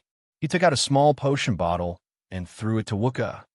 "There are a few drops of primary life liquid in here. Take it back and drip it into your eyes, or you'll go blind." As soon as he heard that it was the life original fluid, Wooka immediately grasped the bottle tightly and said with a flattering smile, "Sir, you are." Grim did not reply. Instead, he stood on the spot and looked into the distant horizon. There, at the end of the vast white horizon, a small black that was rapidly growing larger, accompanied by a violent hurricane like the roar of mountains and the roar of tsunamis. "So it's you, Grim. You've made me wait." A majestic dragon over 30 meters long, covered in fine azure scales, flapped its wings and swooped down from the sky. It quickly transformed into a majestic man wearing blue scale armor. As he rushed over, he yelled at Grim. He was obviously very angry. However, when he smelled the strange, elemental vibrations around Grim's body and the layer of transparent magic flames, he immediately quietened down. You've reached rank 3? The rank 3 Thunder Dragon arms stared at Grim in disbelief, his green eyes filled with shock and disbelief. Although he had long since known that Grim would advance sooner or later, he still did not expect it to happen so quickly. If Grim was only a rank 2 magus, Even if they had signed a partnership contract, Arms would still have the upper hand. Now that Grimm had become a rank 3 magus, the partnership contract would undoubtedly be stricter on Arms than before. This had indirectly caused Arms' status to drop. This was what Arms was most concerned about. Up close, the Tier 3 Thunder Dragon Arms as dragons might cause the wizards and apprentices present to shudder in fear. However, what surprised them even more was the name the Thunder Dragon had shouted. Grimm. Wasn't that the name of the legendary patriarch of the Crimson family? Could it be? As expected, the tall wizard who was accompanied by Lady Mary raised his head and looked at Arms calmly. He smiled and said, "Long time no see, Arms." Arms looked at Grimm in shock. After a long time, he sighed and said, "You wizards really can't be measured by common sense. You're not even 200 years old, are you?" But it has already advanced to level 3. Cough, to think that when I was 200 years old, I was still a level 1 little dragon, following around every day. At this point, Arm's voice became softer and softer. His face was filled with melancholy and nostalgia. At that moment, Meryl, who was in charge of guarding the White Tower, walked out of the White Tower with the 7 wizards from her family and headed toward the teleportation formation. The 10 metal magic machines responsible for maintaining order in the wizard's pagoda stood on both sides of the path, blocking the wizard apprentices outside. "Congratulations, teacher. Congratulations, teacher." Meryl was the first to bow. Behind her, the wizards of the 7 families, both men and women, bowed as well. Grimm slowly retracted his energy aura, saving himself the trouble of blinding a group of wizards from his family. The current him, even if he didn't support the burning domain, the flame energy that seeped out from his body could still harm any life form that looked directly at him. As a level 3 wizard, the so-called level 1 wizards of the past were as weak as ants in his eyes. If he did not retract his energy aura, the light and heat he emitted would be enough to blind or incinerate them. Grimm now understood why the high-level wizards chose to live alone instead of mingling with the low-level wizards. The main reason was that the energy aura of a high-level wizard was too powerful. Compared to a low-level wizard, they were like giant beasts in front of ants. When they were with low-level wizards, high-level wizards had to retract their aura at all times, not even daring to breathe too loudly. They were afraid that if they breathed too heavily, they would cause irreparable harm to these weak ants. This feeling of being restrained was undoubtedly unpleasant. Of course, this was also related to Grimm's recent advancement. The fire energy in his body was as viscous as lava, constantly radiating a temperature of more than 1,000 degrees. This high temperature combined with the flames on the surface of his body to form a strange and twisted life force field. If a normal being looked at him directly, it would be like looking at a blazing sun at close range. Even the weak eyes of a level 1 wizard would not be able to withstand the feedback of the fire energy if they were not prepared. If Wooka did not find a way to treat the burning pain in his eyes, he might really lose his sight. Among the crowd, the Goblin Lock looked enviously at the extremely powerful legendary leader. He was surrounded by many wizards as he slowly made his way through the crowd towards the wizard's pagoda. Just now, he had secretly turned on the energy monitor on his goggles. But when he aimed the goggles at the legendary leader, the monitor exploded with black smoke. It was broken. This made Locke, who already had the strength of a quasi-wizard, speechless again. Were level 3 wizards already this powerful? If he was this powerful being that he could only look up to, how wonderful would the world be? Little Locke drooled as he was lost in his thoughts. The former Shadowlight team had long since disappeared. That quasi-sorcerer Pawner was undoubtedly an unlucky one. He suffered a backlash in the process of attempting to advance, and his strength regressed to the level of a senior apprentice. His mental energy had been tested by several wizards and could no longer be repaired. He no longer had the ability to break through to become a wizard. Thus, for years ago, Pawner left the Crimson family and returned to his own family. It was said that he had married and had children there, living a happy but mediocre life. As for the female plant apprentice, Eichel, who usually went around with Pawner, She had barely managed to become a high-level wizard and was currently learning potion making under Wizard Salu. With her progress, it would be difficult for her to reach the level of a quasi-wizard before her mental energy stabilized. With such an innate talent, it would be difficult for any Magus family to obtain resources that were inclined towards him. The body refinement apprentice Daxos was still a high-level apprentice. He had now become a member of the Supreme Magic Machine team, which was a combat team formed by the Goblin Lock. Another former member of the team, the transformation apprentice Blanco, had unexpectedly died in the Black Forest. It was said that he was torn to pieces by a two-headed ogre chief. After that, although Locke had used an alchemy bomb to destroy the cave where the ogres lived and avenge Blanco, he could not change the fact that Blanco had died in battle. In the past 8 years, more than 60 apprentices of the Crimson family had died in battle due to various reasons in the Black Forest to the east. However, their sacrifice was not in vain. The Crimson family had also exterminated hundreds of strong magical creatures. It was precisely by relying on successive batches of sorcerer apprentices that the Black Forest, which was about 300 miles east of the White Tower, had already become a safe zone. Even normal people without extraordinary powers could carry out basic tasks such as logging and harvesting as long as they were not too unlucky. In order to increase the defense of the people of the White Tower, the Crimson family began to promote an alchemy gun among the people. There is no need to rely on magical energy or worry about personal talent. Any adult could easily learn how to use an alchemy gun after a short period of practice. Within a range of 10 to 70 meters, the metal pellets fired from the alchemy gun had a physical attack of up to 15 degrees. This was already very close to the attack power of a beginner apprentice. However, in order to train a beginner apprentice, a certain degree of elemental talent was required. Secondly, it would take 1 or 2 years to break through the threshold of meditation.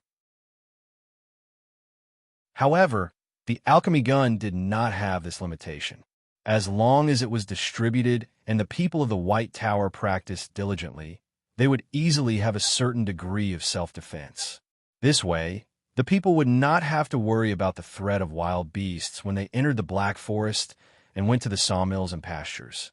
It was even possible to hunt down some low-level magical creatures that escaped the net if they cooperated well. In order to maximize the armaments of the people of the White Tower, the alchemy gun was distributed to almost everyone for free.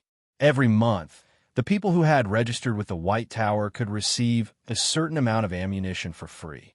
This was also a convenient method for the Crimson family to rope in the people. If the Crimson family did not have a goblin plane, they would not have the ability and qualifications to arm the people of the lower class so extravagantly. With the support of Wizard Merrill, 7 small villages and a medium-sized town had appeared around the White Tower. The purpose of their existence was to provide all kinds of living supplies and basic security for the wizards and apprentices living in the White Tower. Of course, it also included some underground erotic places.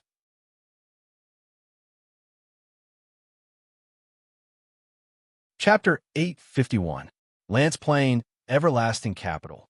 The milky white light in the teleportation formation slowly dissipated, revealing a dozen or so tall figures. The teleportation formation was built at the top of a tall and majestic steel tower. It was completely protected by a steel palace. Through the narrow windows on all sides, one could see the towering sky of Lance Plain, the blue sky, and the fluffy white clouds that looked like cotton candy. The air was filled with an aura of freedom and contentment. Arms could no longer resist the yearning in his body and mind. He strode out of the steel palace and turned back into his giant dragon form, roaring as he soared into the sky. Behind him, 8 dragons of different colors roared and soared into the sky as well. They had been away from Lance Plain for 8 years, and they were almost suffocated. In Lance Plain, they were the heavens, the gods, and the rulers of all living things. They could soar freely in the blue sky and use their majestic dragon aura to scare the ants beneath them and make them flee in all directions for fun. They could descend at will and feast on the delicacies of the land, plundering the beauties and riches of other races. However, In the wizard world, it wasn't the dragons that ruled, but the wizards. In that gloomy and strange world, dragons had to coil up and tigers had to lie low. Keeping a low profile was the only way to preserve one's life. If they were too arrogant and attracted the attention of a high-ranked wizard, there were many powerful beings in the wizard world who could kill them. Arms, who was used to enjoying life, was not used to it. He had barely soared in the sky in the past 8 years, and his range of activity was limited to 100 kilometers of the forest around the White Tower. Once he left the White Tower's protection, his life would be in danger. Therefore, Arms, Edina, and the Green Dragons were all very excited after returning to Lance Plain. They started to play around in the sky as if they were having fun. For a moment, dragon roars sounded in the sky above Everlasting Capital, and the entire Steel City became noisy and noisy. The appearance of such a large group of dragons did not disturb the endless flow of people in the Steel City. The natives of Lance, who were of different skin colors and races, stopped in their tracks and looked up at the giant dragon circling in the sky. Then, they continued their journey nonchalantly. The cloned Brain Jellu, who was half the owner of the Eternal Capital, was already waiting respectfully in front of the teleportation array. Seeing Grim, who was wearing a red robe and had a powerful magic aura around him, he finally believed the rumors. He could not help but flatter Grim. "Welcome, Master Grim." Grim glanced at Gru. He could sense a trace of caution from Gru's words and demeanor. His tone was no longer as slippery and frivolous as before. It seemed like these beasts still liked to treat others based on their individual strength. In the past, when Grim was controlling a level 3 brain monster at level 2, Grim's refusal and hesitation were obvious. Every once in a while, Grim would have to prune the evil branches that shouldn't be there. However, now that Grim had reached Tier 3, Gru's attitude had undergone a 180-degree change. For the first time, Grim felt a hint of sincerity when Gru called him master. Grim walked out of the Steel Palace and arrived at the edge of the tower. He slowly scanned the Steel City below him. To be honest, under the influence of his previous life, the Eternal Capital that Gez LVI built was getting closer and closer to the Steel City in Grim's mind. The Steel Tower was 700 meters tall, but it was not the tallest building in the Steel City. The entire Eternal Capital was built according to the mountain, and all the buildings and facilities were made of special metals. It gave off a strange feeling of coldness, gloominess, and indestructibility. Inside the Eternal Capital was a tall steel tower. It was 2 miles wide, and the top gradually narrowed until it was hidden above the clouds. The rest of the buildings and facilities were like appendages attached to the steel tower, with strange branches and spikes extending from the steel tower. The teleportation tower that Grim was in was one of them. Only magic machines and magi were allowed to enter the Eternal Capital Tower.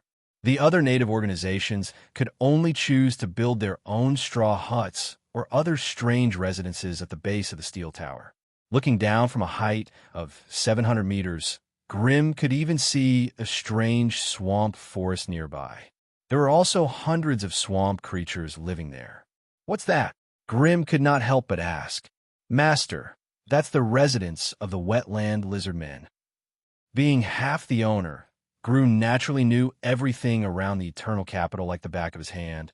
"I wanted to let them live in the Eternal Capital, but they can't live without the moist swamp. I had no choice but to demarcate an area and transform it into their residence." Grim nodded silently. With his extraordinary vision, he could see the large forging furnaces built by the Highland Dwarves, the lighthouse hive of the swamp flies, and the tall nest of the Thunder Rock at the top of a small hill.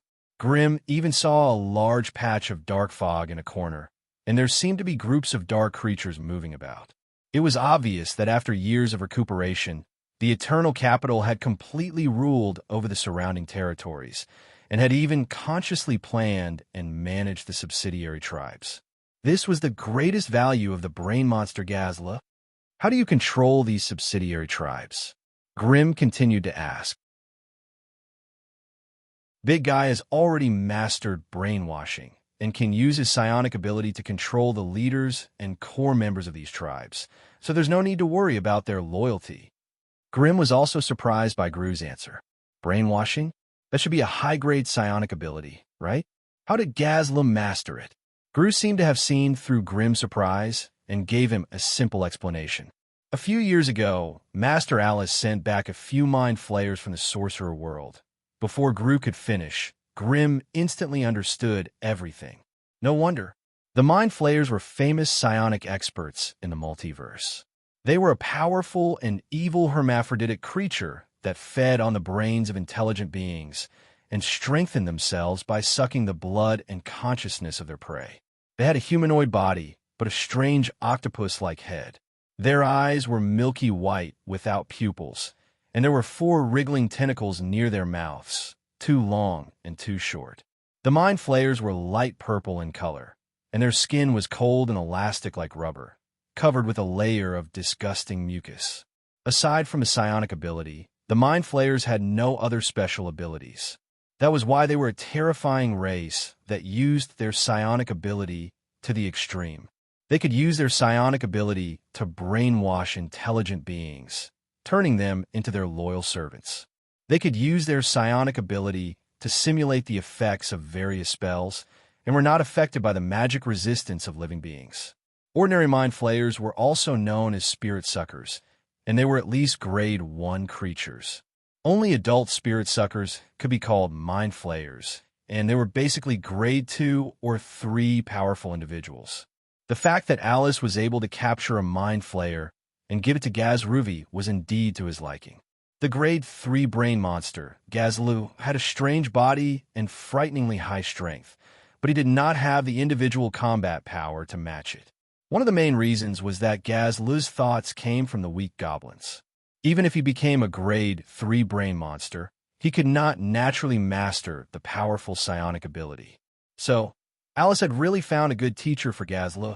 However, Grimm did not know if Gazlu had skinned him alive or if he had only devoured his body. Even if he had the chance, he did not want to know. That scene would definitely make anyone throw up last night's dinner. After descending the teleportation tower, Grimm followed a winding corridor and passed through a few spatial corridors before he arrived at the interior of the giant steel tower, with Gru leading the way. The guards and sentries here were all fully armed metal magic machines. Looking at their appearance and equipped with magical weapons, they were clearly much stronger than the magic archers and shield guardians from before. Grimm even saw the shadow of the mechanical Gundams on Earth from his previous life on them. Moreover, in this group of magic machines, other than the ordinary grade 1 metal magic machines, Grimm also saw some unique and powerful magic warriors. The metal armor on the surface of their bodies flickered with a faint light, overflowing with magical halos. It was obvious that they were specially made magic alloys. In terms of basic combat power, these magic warriors had already reached the standard of grade 2 creatures. They would be an extremely terrifying team if they were brought out. Gru's explanation was that they were a group of battle-type magic warriors made from a combination of magic iron alloy and magic-powered metal. They had the combat power of grade 2 creatures, and there were about 40 of them. Due to their small numbers, they could not form a large-scale formation. They could only be responsible for protecting Gru and some key departments in the giant steel tower.